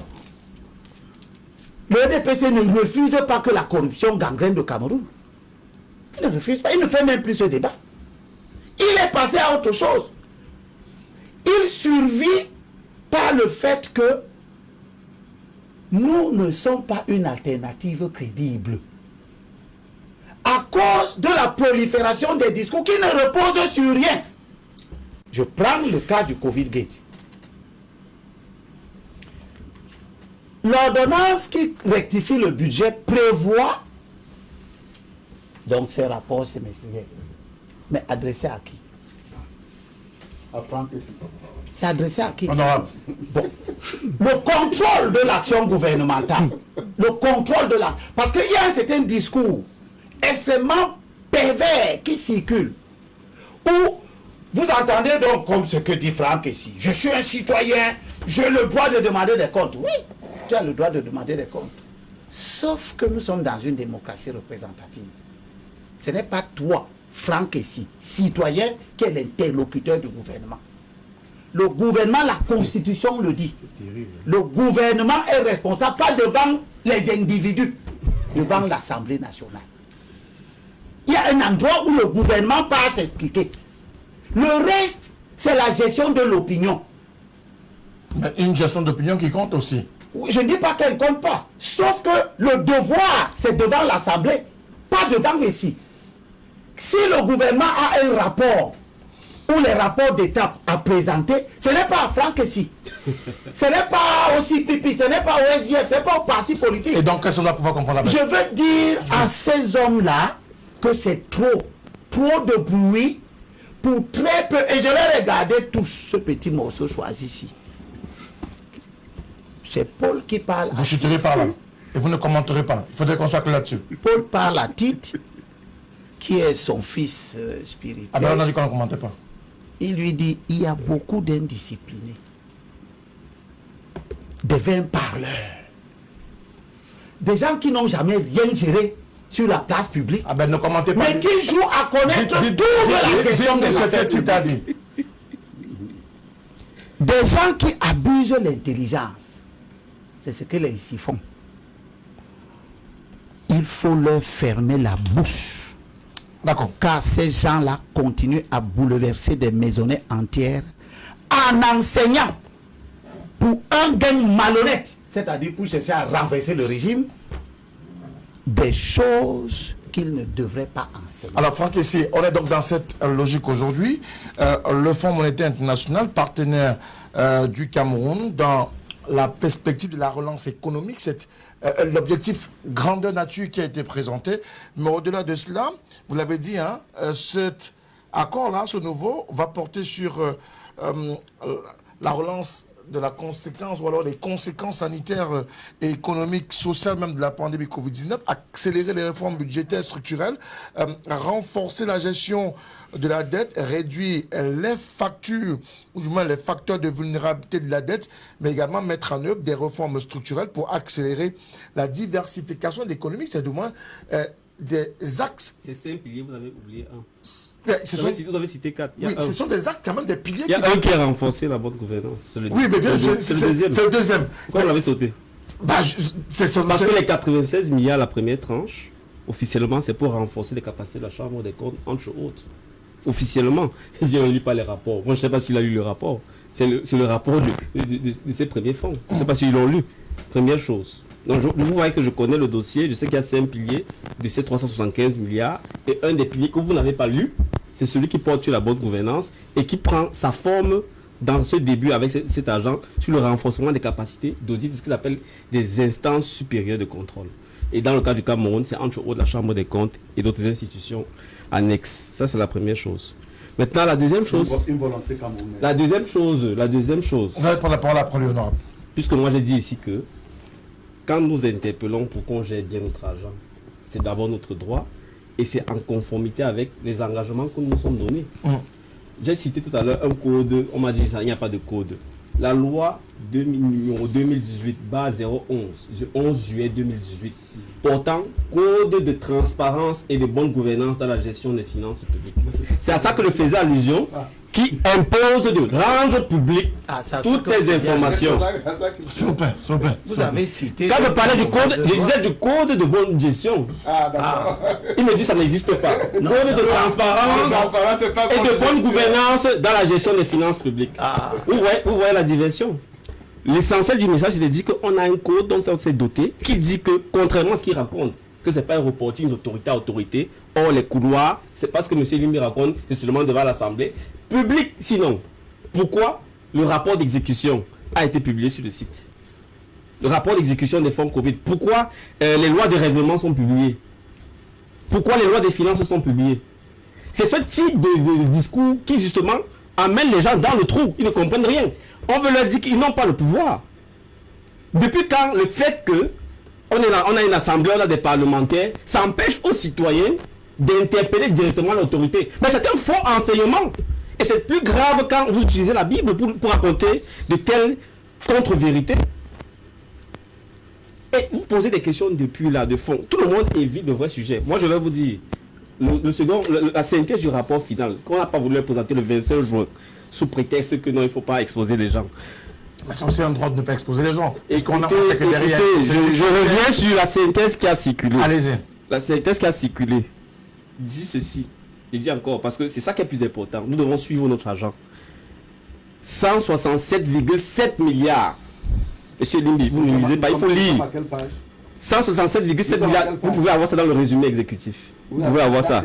167,7 milliards. J'arrive, monsieur. Je vous ai donné que le résumé exécutif de cette synthèse, vous pouvez le lire. C'est une référence, c'est flou. 167,7 milliards dépensés dans la première phase en 2020 sur les 186 milliards dépensés au total. Ça, c'est ce que la Chambre dit, que de façon agrégée, ce qu'on a constaté comme dépenses.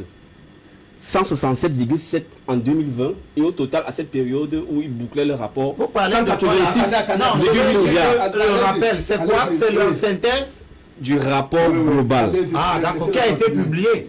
Qui a fuité. Ah, qui a fuité. Voilà. Okay. Deuxième chose, le rapport maintenant d'exécution, qui devait, parce que dans le rapport, sur cette synthèse et même dans le rapport d'État qui avait fuité, il indiquait que malheureusement, il n'avait pas pu obtenir le fameux rapport d'exécution du MINFI, parce que ça fait partie des choses à auditer, vous vous rappelez. Donc ce rapport finit par sortir, et il a un chiffre de 161 milliards, donc qui est en dessous de 167. Et les 162 milliards, c'est mars 2020, mars 2021. On vous dit que de mars 2020 à mars 2020, la Chambre des comptes, c'est 167 milliards. Mais lui, le MINFI dit de mars 2020 à mars 2021. Donc, décembre plus 3 autres mois où on a continué parce qu'il y avait la seconde vague. C'est 161. Donc vous voyez que cette seule incohérence, les chiffres-là interpellent. Elle ne peut pas laisser indifférent. Il nous a dit que l'objectif, on parle de 180 milliards, il faut qu'on cesse de parler de 180 milliards. Page 27 maintenant du rapport d'exécution du MINFI. Page 27. C'est un petit encadré. Ceux qui l'ont, peut-être il faut que vous mettiez dans vos forums, sur votre page, ils téléchargent ce rapport. Et c'est sur le site du MINFI. Page 27, c'est un encadré vert. Oui. Le ministre dit que parmi les concours qu'on a reçus, il y a ces fameux 322 milliards du FMI. Oui. Donc il faut cesser de dire que le FMI nous a donné 180 milliards. 322 milliards au titre des appuis budgétaires. J'ai dit que allez lire, ce n'est pas ça, ce n'est pas de ça qu'il s'agit. C'était donné en mars 2020 et en octobre 2020, fonds Covid. Et ça n'a pas été justifié jusqu'à ce jour. Vous voyez, c'est ce genre de page 27. Vous voulez qu'on lit? Vous voulez qu'on lit? Qui me laisse penser que je n'ai pas besoin de discuter avec lui. Vous voulez qu'on lit? Il s'accroche. Attendez. Non, c'est encore lui qui a la parole. Vous allez prendre la parole après lui. Non, Frédéric Moutomé. Attention. Non, vous allez prendre la parole après lui. Bon, de toute façon, nous avons besoin d'avoir des discussions sérieuses sur la place publique. Et de toute façon, voilà. Et de toute façon, je n'ai pas fini. Parce qu'il faut savoir que l'objet de notre interpellation du FMI, ça ne portait pas que sur la facilité de crédit rapide. Ça portait aussi sur la facilité de crédit élargi. Vous avez dit tout à l'heure que le FMI a financé le Covid à hauteur de 322 milliards. J'ai le truc, vous pouvez dire. Non, je suis en train de dire que j'élargis. Je ne suis pas dans les... J'élargis. Je suis fasciné par cette obstination que vous avez à ce qu'on ne nous dise pas. Alors, ce qu'on fait de est-ce que notre vous argent. pensez qu'il faudrait continuer à faire confiance ou aller Non, dans le FMI manifestement ou pas? Bon, moi je vais vous dire, je ne vais pas entrer dans les secrets des délibérations ou des discussions qu'on a eues. On a eu des séances de travail avec l'équipe FMI de Washington, l'équipe FMI en charge du Cameroun, et ils n'ont pas été capables de justifier le non-respect ou les raisons pour lesquelles ils soutiennent le gouvernement. Ouais. Donc, on a d'autres réunions qui sont prévues, mais ça ne va pas bien se passer parce qu'ils n'ont pas techniquement capables. Non, puisque les questions sont simples. On dit à la page telle de l'accord que vous avez signé, vous avez dit il faut faire ceci. Le gouvernement a fait ça quand le gouvernement fait non. C'est notre responsabilité d'attirer l'attention du public pour dire qu'attention. C'est votre devoir de les sanctionner aussi. Vous avez posé la question de surendettement tout à l'heure. Est-ce que vous savez qu'il y a des dettes piégées? C'est-à-dire que une entité, ça peut être un État, ça peut être une institution financière, pour des besoins géopolitiques, géostratégiques, décide qu'elle a besoin d'avoir une présence et d'avoir de l'influence sur un État. Et je ne sais pas si vous voyez. Vous allez prendre la parole tout de suite. Tout de suite. Je termine. Et elle s'arrange à ce que peu importe ce que les gouvernants font de cet argent, ils font qu'endetter parce qu'à la fin, si l'État n'est pas capable de rembourser, alors ils se remboursent eux-mêmes, cette entité-là, comme ils veulent, en prenant le contrôle du pays d'une manière ou d'une autre. Okay. Et c'est en ça que ça intéresse les Camerounais. Et je vous rappelle qu'il y a, je vous ai parlé tout à l'heure, c'est passé en vite. Je sais pas, moi quand je parle du sujet qui nous invite, on veut toujours passer. On va revenir encore, parce que s'il n'est pas un machin, ceci. Je reste sur ce sujet. Oui. Je vous dis bien que de 88 en 2006, voilà des décennies perdues en termes de développement, parce que le surendettement, la mise sous terre de notre économie a gelé la vie de plusieurs personnes. Donc ne croyez pas que c'est une affaire qui ne vous concerne pas. C'est une affaire qui ne peut pas avoir de conséquences sur vous. Faites attention, ceux qui vous regardent. D'accord. Alors, honorable, est-ce que le FMI concourt de manière significative au développement du Cameroun ou malheureusement maintient le Cameroun dans la perspective d'aller à chaque fois demander un petit peu de dépannage, un peu d'argent pour pouvoir tenir des espèces de perfusion pour injecter dans l'économie camerounaise? Je reviendrai au petit dépannage du professeur Alassane. Je sais qu'il est aussi de plus, mais bon, je voudrais simplement dire, c'est vraiment amusant. Nous sommes des gens sérieux. Et je souhaiterais également que les enfants qui nous regardent à travers cette télévision puissent trouver dans tout ce qui se dit aujourd'hui sujet effectivement assez élevé. Parce qu'on nous ramène tout le temps à des sujets, des petits sujets. Et ce drame-là, on le vit même à l'Assemblée nationale, de la part des donneurs de leçons. Vous avez un député qui... Oui, il y en a plein, on les connaît. j'ai pris tel document, j'ai vu tel chiffre, dans l'autre document également, il y a contradiction, donc vraiment catastrophe sur le pays. Donnez l'explication. Attendez, mais justement, Francis, c'est là où je vous attendais. Moi qui suis un homme apaisé, je poserai la question sous le secret pour ne pas avoir honte moi-même. Parce que lorsque vous avez posé une question frontale comme celle-là, et que votre interlocuteur vous ramène dans vos 5,50 m, ah, si vous avez de la honte, vous disparaissez quand même de l'hémicycle. Hein. Ah, ça, c'est pour vous. Et très souvent, c'est arrivé. Ça, et là également, il s'en va dans ce débat de... Expliquez pourquoi la Chambre des comptes dit que c'est 186 parce qu'il y a mais c'est ça le débat. Il peut avoir plusieurs... Mais attendez. Il peut avoir plusieurs sources de... Informer le peuple. Pourquoi la Chambre des comptes dit qu'il y a 186,8 milliards dépensés. Sur la base des écarts superflus. Sur la base des écarts superflus, autour d'une conversation comme ça vous relevez, mais vous n'êtes pas sérieux. Attendez, un écart chez nous, ça demande quand même matière à recherche et à justification. Parce que fait votre travail. L'écart peut même être fondé. Parce qu'effectivement, les échelles ne sont pas les mêmes. Quelle est la raison? Et en ce qui concerne... Quelle est la raison? Et en ce qui concerne... Franck Essi. Allez, donnez-nous la raison. En ce qui concerne l'arrêté des comptes, ce n'est pas l'auditeur qui arrête les comptes, monsieur. C'est la personne qui est auditée qui arrête les comptes. Et donc, si ces comptes-là n'étaient pas disponibles au moment où les gens de l'audit sont passés, on peut considérer qu'ils ont fait une extrapolation. Et lorsqu'ils reviennent en arrière, effectivement, on leur donne la bonne réponse. On va dire que c'est moi qui spécule. Ça, ce que je vous fais partager là, c'est 40 ans de métier d'audit. 40 ans de métier d'audit qui m'amène à la réserve, à écouter et à attendre qu'on m'a apporté la bonne justification ou alors qu'on n'ait pas pu l'apporter pour qu'il fasse une conclusion. Il y a tel chiffre qui est différent de tel autre chiffre, donc forcément on a volé. C'est pas sérieux tout ça.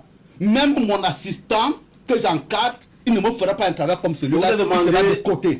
Il y a un non-concordance des chiffres. Expliquez. S'il vous plaît. Je n'ai pas dit qu'il y a vol. Expliquez la non-concordance des chiffres. Franck Essi. Vous venez faire quoi ici? Vous venez faire quoi là? Franck Essi, il aspire à être député. Non, mais je doute. Non, arrêtez avec ça. S'il vous plaît,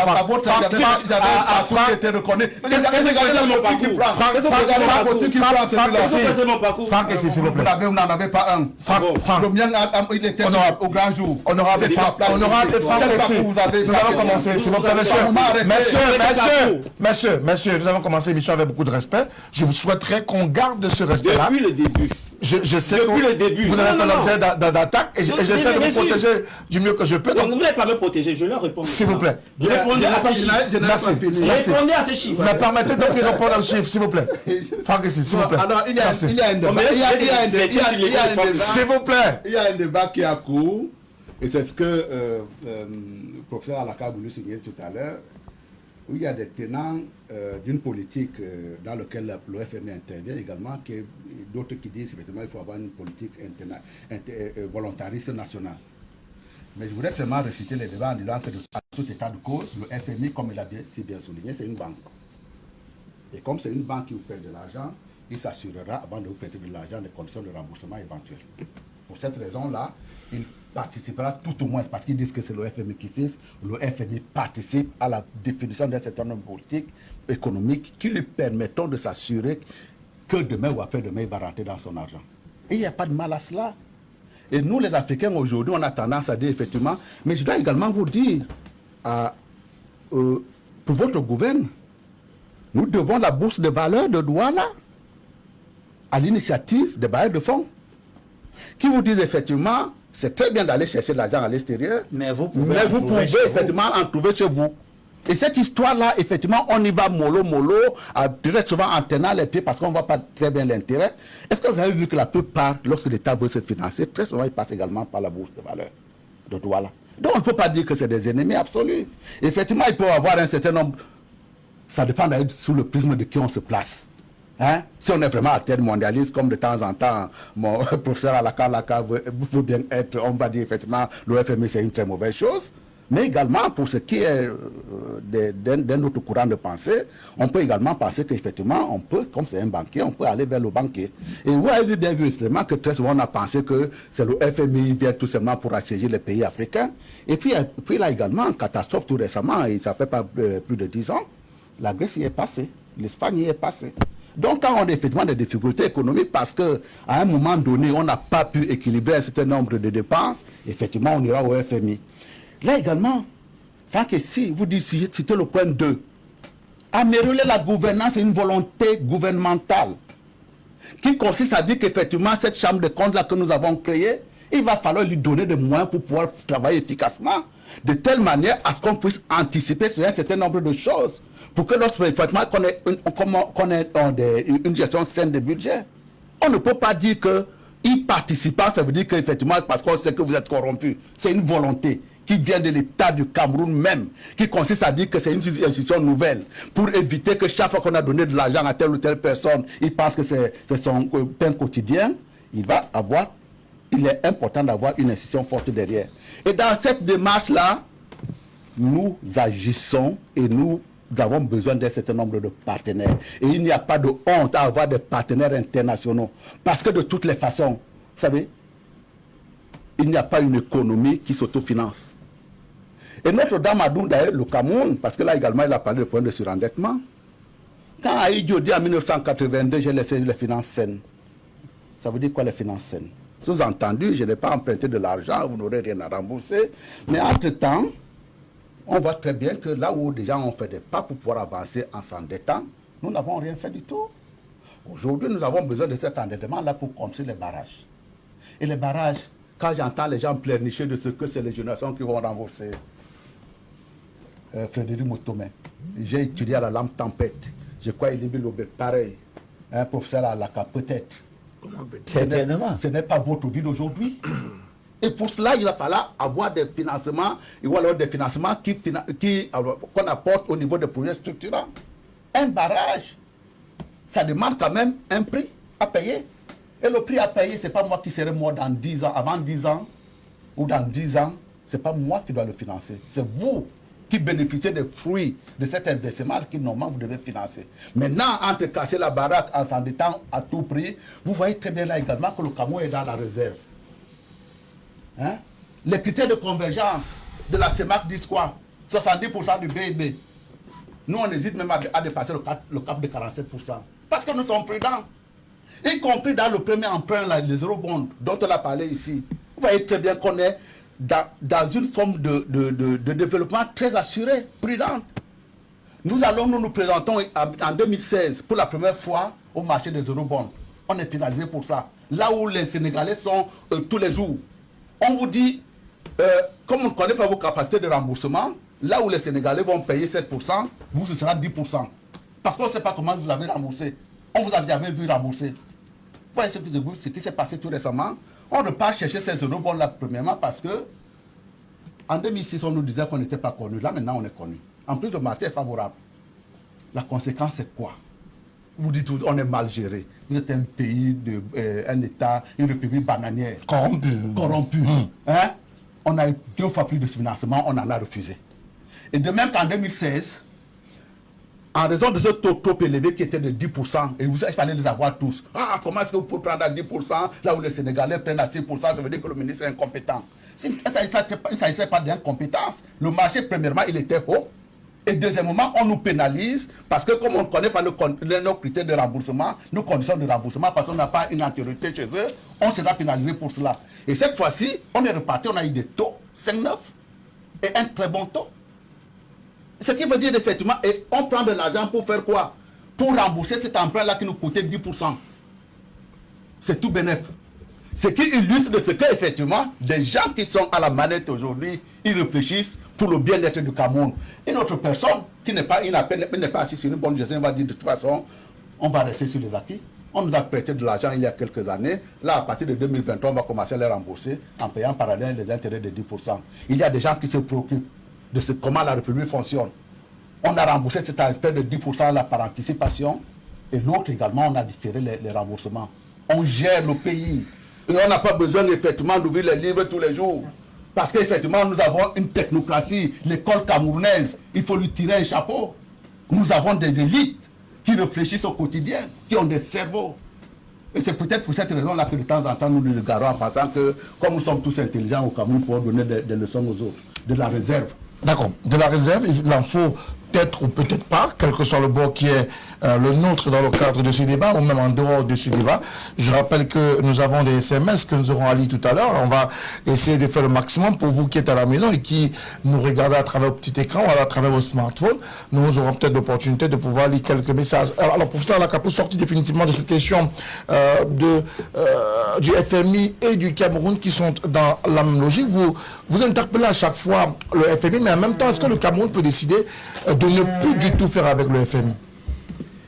Bah écoutez, est-ce que le Cameroun peut décider de ne plus du tout faire avec le FMI? Non. Non et oui. Non, parce que nous n'avons pas de finances publiques saines.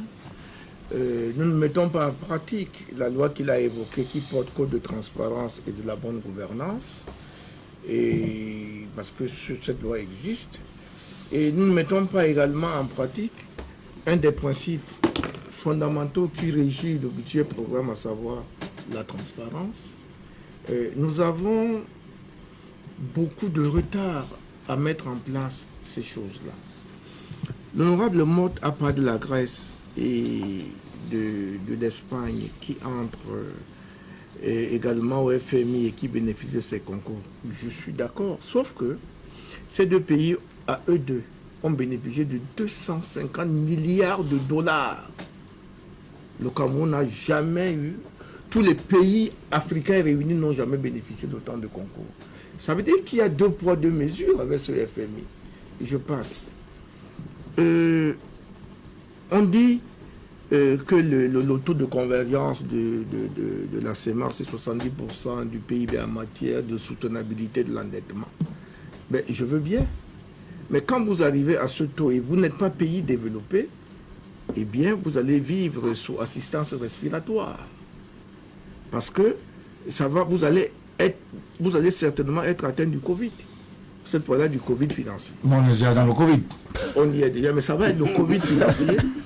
Et cette assistance respiratoire qui existe déjà sous la forme des perfusions, parce qu'on nous alimente avec des perfusions, eh bien, ça va être davantage plus grave qu'on ne pourra pas nous en sortir.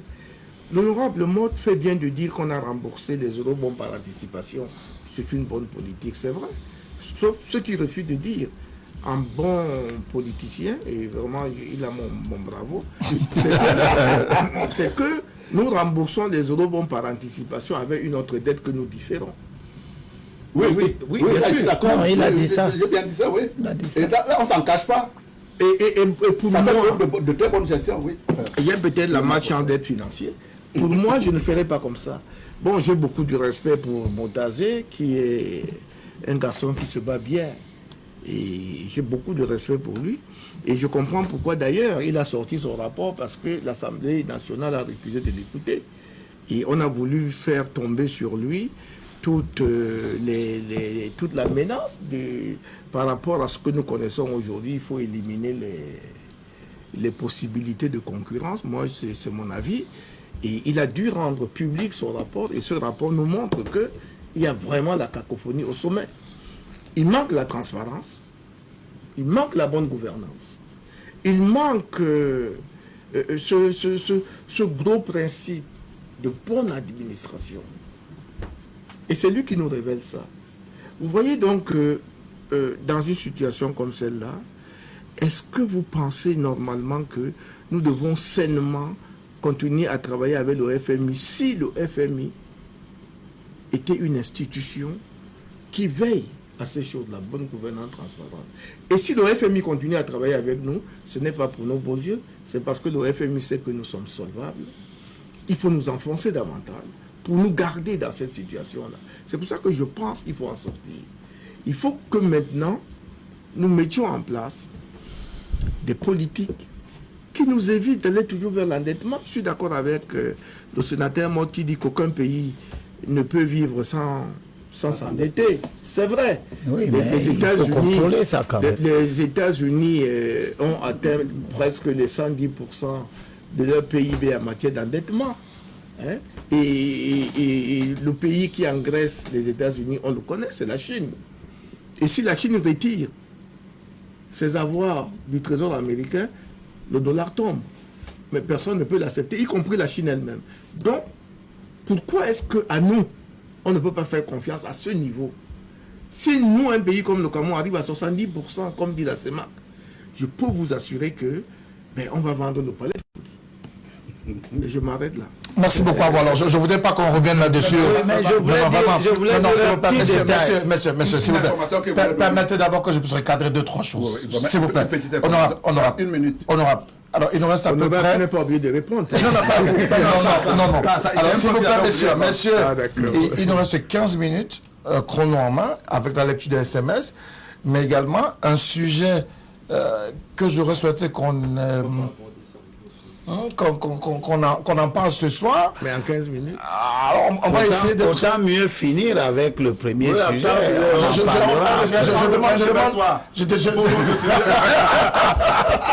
Je demande la complaisance ou alors l'indulgence de tout le monde sur le plateau avec le concours de Franck ici. On épuise le sujet sur le Fonds monétaire international et on garde en biscuit le sujet sur les accords de partenariat économique. En ce stade, on pourrait, s'il vous plaît. Vous pouvez laisser les accords de partenariat. C'est important également. C'est ce qui nous amène encore au FMI. Justement, merci. Alors, merci, s'il vous plaît. Alors, s'il vous plaît, pour sortir définitivement la question du FMI et avec votre contribution, puisque nous devons également lire les SMS des téléspectateurs, j'accorderai à chacun d'entre vous 2 minutes chrono en main. Celui qui va au-delà de ça sera stoppé net. Voilà, donc, alors on commence par l'honorable sur la question. Merci de commencer par moi. Il y avait juste également parce que Franck, si tout à l'heure, pas parlé de la pression fiscale pour pouvoir rembourser les prêts FMI. Non, mais c'est vrai, mais je voulais vous dire juste 2 minutes. La pression fiscale au Cameroun, elle est en deçà de ce qu'on peut attendre d'un pays de notre niveau. La pression fiscale, c'est le taux des impôts recouvrés sur le produit intérieur brut. Nous sommes en arrière, nous sommes distancés, pas de pays comme la Côte d'Ivoire. Nous sommes distancés pourquoi? Parce qu'effectivement, le système de collecte tel qu'il vivait aujourd'hui faisait que il y avait une péréquation qui se dessinait et c'est un certain nombre de contribuables qui payaient alors que d'autres ne payaient pas du tout. Aujourd'hui, l'administration est en train de mettre des mécanismes en marche qui fait que... Ça fait payer tout le monde. Tout le monde. C'est pour cette raison que le directeur général des impôts peut dire cocorico. Au 3e trimestre, au 1er trimestre, voilà ce qu'il y a reçu par rapport à mes budgets. Parce que ça commence à fonctionner. Et nous avons besoin des outils de modernisation de cette ampleur-là pour pouvoir faire en sorte que nous ayons, par exemple, un système de taxation qui soit équitable. Aujourd'hui, je peux vous assurer... je n'ai pas dû dire ça parce que j'ai oublié qu'il y avait un fiscaliste sur le plateau. Il y a une péréquation. Et d'ailleurs, j'ai dit ça tout à l'heure, une fois à la rencontre du GECAM.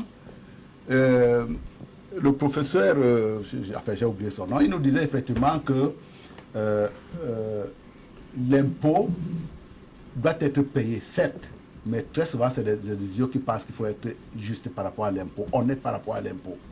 Parce que plus le taux de l'impôt est élevé, plus l'État a lui-même fait le calcul en disant que c'est un impôt pour lequel la fraude sera également massive. Et dans le cas de notre impôt tel qu'il est structuré au Cameroun, très souvent, l'impôt est payé par les sociétés citoyennes. Et les petits contribuables que nous sommes, très souvent, sont passés à l'as. Aujourd'hui, on met des mécanismes en place pour que tout le monde puisse payer. Et à ce moment-là, peut-être le taux pourra baisser. Franck Essi, pour sortir de cette affaire du FMI qui continue à tenir les pays africains par la gorge, notamment le Cameroun, vous continuez dans l'interpellation du FMI, mais également des populations camerounaises? Non, écoutez, il faut comprendre la logique de notre action. La logique de notre action, c'est qu'il faut absolument que les pays soient mieux gérés. Et ça suppose donc qu'à l'intérieur, l'interpellation soit forte, le contrôle de ce que le gouvernement fait soit fort. Une chose, c'est de continuer à optimiser, élargir la tête fiscale pour élever plus de ressources. Mais plus important, il faut que ce soit bien géré. Il faut que ce soit affecté à des priorités des populations. Et il faut que lorsque, comme c'est le cas avec le Covid, il y a de la malgestion, il y a des détournements, il y a des surfacturations, il y a des conflits d'intérêts, il faut des sanctions. Et tant que je vivrai, tant que je serai camerounais, tant que je serai humain tout court, et que Dieu me donnera le souffle, moi j'estime de mon devoir de ne pas me plier devant justement l'inacceptable. Et je pense que aujourd'hui, c'est le message un peu à ceux qui nous regardent, c'est aussi l'interpellation camerounaise, c'est que, en fait, à travers toute forme de regroupement, d'organisation, d'association, vous devez veiller à ce que votre pays soit géré selon vos intérêts. La qualité d'un pouvoir dépend de la qualité des contre-pouvoirs. aucun pays ne naît grand. Tous les grands pays sont l'œuvre de leurs citoyens. Et un citoyen, c'est quelqu'un qui est formé. C'est quelqu'un qui est formé, c'est quelqu'un qui agit. Il a ses devoirs qu'il doit appliquer, il doit respecter. Mais bien sûr et surtout, il doit veiller à ce que ses droits soient respectés. Alors, est-ce que donc, nous voulons que la vérité soit faite et on ne va pas s'arrêter là. D'accord, merci. Alors, est-ce que les citoyens doivent également interpeller les pouvoirs publics quant aux politiques, parfois économiques, qui sont mises en route et des politiques qui peuvent ne pas concourir au développement de l'environnement, du cadre de vie de ces populations-là? C'est le rôle de leurs députés. C'est tout. Sauf si vous voulez une chienlit où chacun peut venir dire que je suis citoyen, j'interpelle. Ça ne veut rien dire. C'est du blabla. Je suis citoyen, j'interpelle. Tu interpelles qui?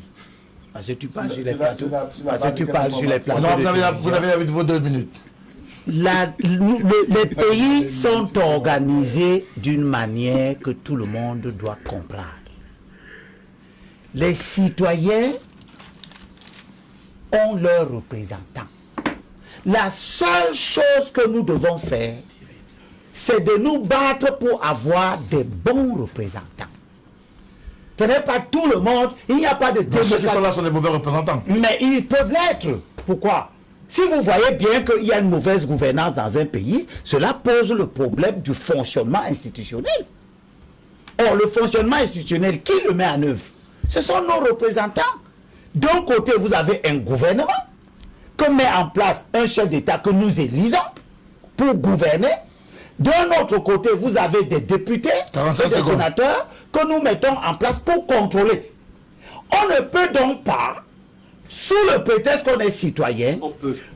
C'est moi qui parlais, non? On peut. Franck, il reste 45 secondes. Bon. Vous pouvez. Mais votre constitution, qu'est-ce qu'il raconte? Vous pouvez, sauf que je constate que pour le faire, vous allez au Fonds monétaire international et on vous chasse. La masse. Et on vous chasse et on donne. Vous réalisez que l'argent est mal géré. Je me réjouis quand vous êtes chassé sur ce plateau. Vous l'homme politique des plateaux. Laissez-moi vous dire ce que je veux. Laissez-moi vous dire ce que je fais. On ne va pas recommencer le débat. On a chassé. Vous êtes devenu orgueilleux au point où vous entrez dans ma tête pour savoir ce que je vais faire. Il y a plus orgueilleux que vous. Je réponds. Allez-y. Je vous réponds. 30 secondes. Je suis très content qu'on vous ait chassé. J'ai pitié de vous. Parce que vous ne représentez rien. Vous-même, vous n'êtes rien. Voilà. Merci Moi, beaucoup. je suis un citoyen qui dit que j'ai des mauvais députés. Allons aux élections, organisons-nous pour les changer. Vous êtes un citoyen. Allez le faire. Vous avez des mauvais députés. Allons faire l'insurrection pour les chasser. Et vous n'arrivez pas à faire l'insurrection. Vous êtes réduit à aller demander au Fonds monétaire de venir faire les combats politiques à votre place. Merci beaucoup, Franck. C'est ça. Pour ça, les mauvais opposants. On sort avec vous. Monsieur. Vous venez d'essuyer un nouvel échec. Et cette fois-ci, vous n'allez pas le partager avec vous. Vous êtes des mauvais hommes politiques. Merci. Je me réjouis que vous êtes chassés. Qu'est-ce que vous devenez? Ce n'est pas avec vous qu'on discute. La gestion internationale ne discute pas avec Franck Essi et Kawala et consorts. Elle discute avec moi. Elle discute avec le gouvernement. Il discute avec Si le gouvernement gouverne mal, monsieur, changez votre gouvernement. Vous êtes incapable de changer le gouvernement. Vous nous demandez de changer quoi? Vous avez changé quoi? Merci. Vous êtes des incompétents. Vous dites que la société. Vous avez changé quoi? Vous dites que la société. Vous avez changé quoi? Vous avez changé quoi? Vous dites que la société kenyane a obtenu l'annulation des prêts. Et vous avez été incapable de le tenir. D'où votre incompétence. Alors allez, suivez vos cœurs. Merci. C'est pas possible. Professeur Laka. Vous nous perdez le temps. On retient. S'il vous plaît, monsieur. Le Fonds monétaire discute avec vous. Vous qui? Qu'est-ce qu'on va pouvoir retenir? Vous qui lisez les rapports qu'un député publie, vous me parlez du rapport. Attendez, parce que c'est pour ça que moi j'ai demandé la parole. Vous avez diverti par vos questions. Vous avez 2 minutes. Je dis, et il a pris combien? Il a rien pris. Ah si, puisqu'il a intervenu, il a interféré dans mon temps de parole. Non. Vous me donnez le temps de parole pour dire, parce qu'il a pris mon temps de parole. Quand il a parlé, moi, je n'ai rien dit. Je l'ai écouté religieusement vomir sa récitation. Ce que je dis, oui, je prends un peu de chez lui. Ce que je veux dire, c'est que le rapport, vous n'avez rien à dire. Ce que vous appelez la synthèse. Vous n'avez rien à dire. Une synthèse a fuité qui n'est signée de personne. Nous avons fait toute une émission sur cette synthèse. On a poussé la synthèse. Et c'est sur ça que les tonitruants de la mauvaise opposition se base Merci pour beaucoup. claironner comme une pirate. Vous avez vos 45 secondes, merci. Professeur. Oui. Vous nous parlez d'un rapport que personne n'a signé. Vous avez 45 secondes, c'est comment? Merci. Professeur, Oui. quelles leçons à retenir entre les partenariats des pays africains et le FMI? Vous avez dit tout à l'heure que ce FMI doit être plus important, ou alors l'aide du FMI doit être plus importante vis-à-vis des pays africains. Mais alors, comme elle ne vient pas, quelle marge de manœuvre? Il faut qu'on en sorte. Il faut sortir du FMI. Il faut trouver des solutions, rembourser leurs dettes, sortir Faire de comme là. l'Argentine? Oui. Parce que je veux vous dire, les problèmes du Cameroun, c'est le FMI. Les problèmes de l'Afrique, c'est le FMI. Si on n'était pas allé dans cette affaire-là, dans cette chose-là, je crois qu'on serait très avancé aujourd'hui. Parce que c'est le FMI qui a apporté toute la corruption que nous voyons ici aujourd'hui.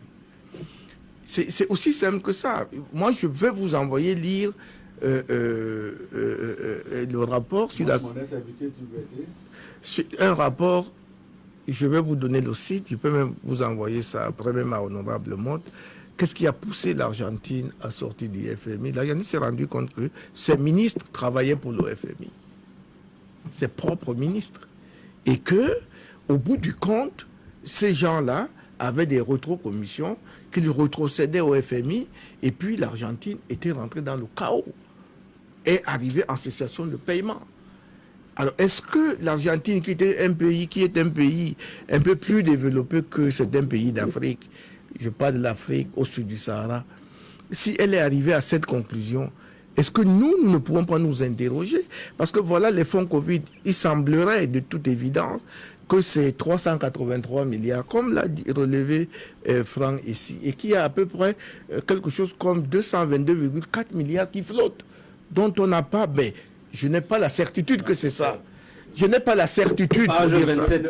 Je n'ai pas la certitude pour ça, mais il revient à ceux qui font le rapport de nous dire exactement combien le FMI a donné, comment, quelles sont les ressources, quels sont les emplois sur les fonds Covid issus du FMI.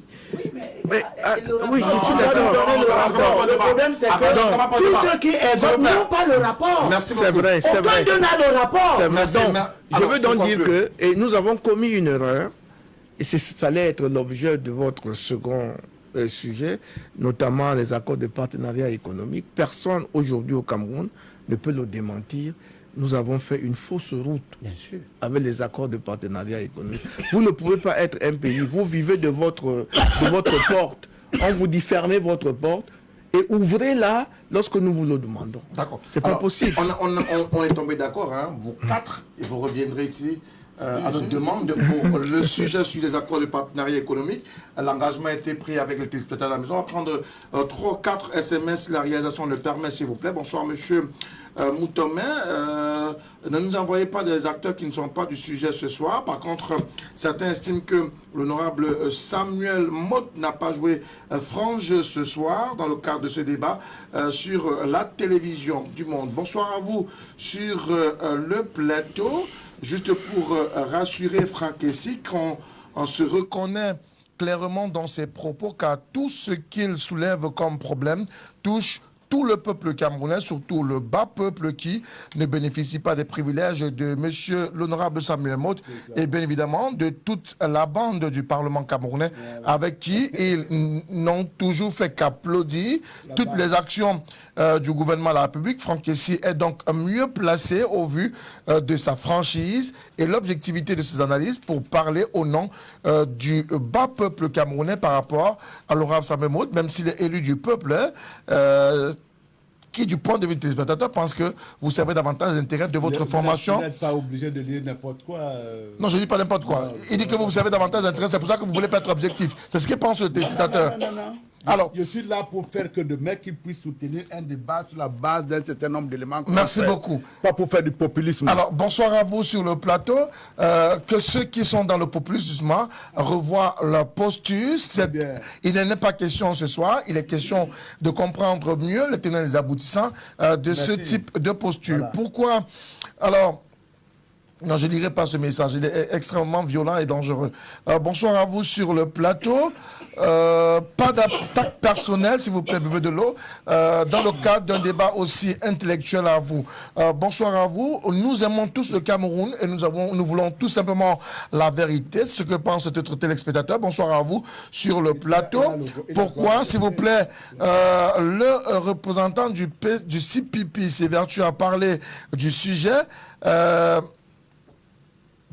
alors que d'autres s'évertuent également à l'en sortir. C'est M.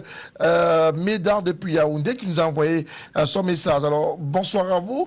Il n'y a pas d'intimidation sur le plateau, s'il vous plaît, rassurez-vous. M. Franck Essi est dans son bon droit de réclamer ce qu'il pense être pour le bonheur des Camerounais. Il y a un malaise pour la société camerounaise et les organisations civiles sont mieux placées pour soulever les problématiques. Il y a plusieurs SMS, plus de 322 SMS sur un seul point de contrôle ce soir, sur cette seule thématique. Et nous avons 2 points de contrôle, les SMS classiques, pardon, et les messages WhatsApp. On n'a pas encore fait le décompte des messages WhatsApp. Merci tout de même à vous tous, messieurs, d'être venus encore ce soir dans le cadre de cette émission. Franck Essi, merci à vous et surtout transmettez nos hommages à Madame Edith Kabangwala. Merci également au professeur Alaka que nous retrouverons avec beaucoup de plaisir. On espère le revoir pour parler des accords de partenariat économique. Honorable Samuel Mott du RDPC, merci également d'être venu à Belle-Île-Bilbert. On se retrouvera certainement ce mardi 21h, 23h pour de nouvelles thématiques autour de tout au clair. Mesdames, Messieurs, merci à vous de continuer à nous accompagner le lundi, le mardi et le mercredi sur la télévision du Monde, 21h, 23h. Vous faites bien de rester scotché. Et bien évidemment, le rendez-vous, c'est pour ce mardi 21h. Bonsoir à toutes et à tous et restez sur 308 Bouquet Ganassat sur la télévision du Monde. Au revoir.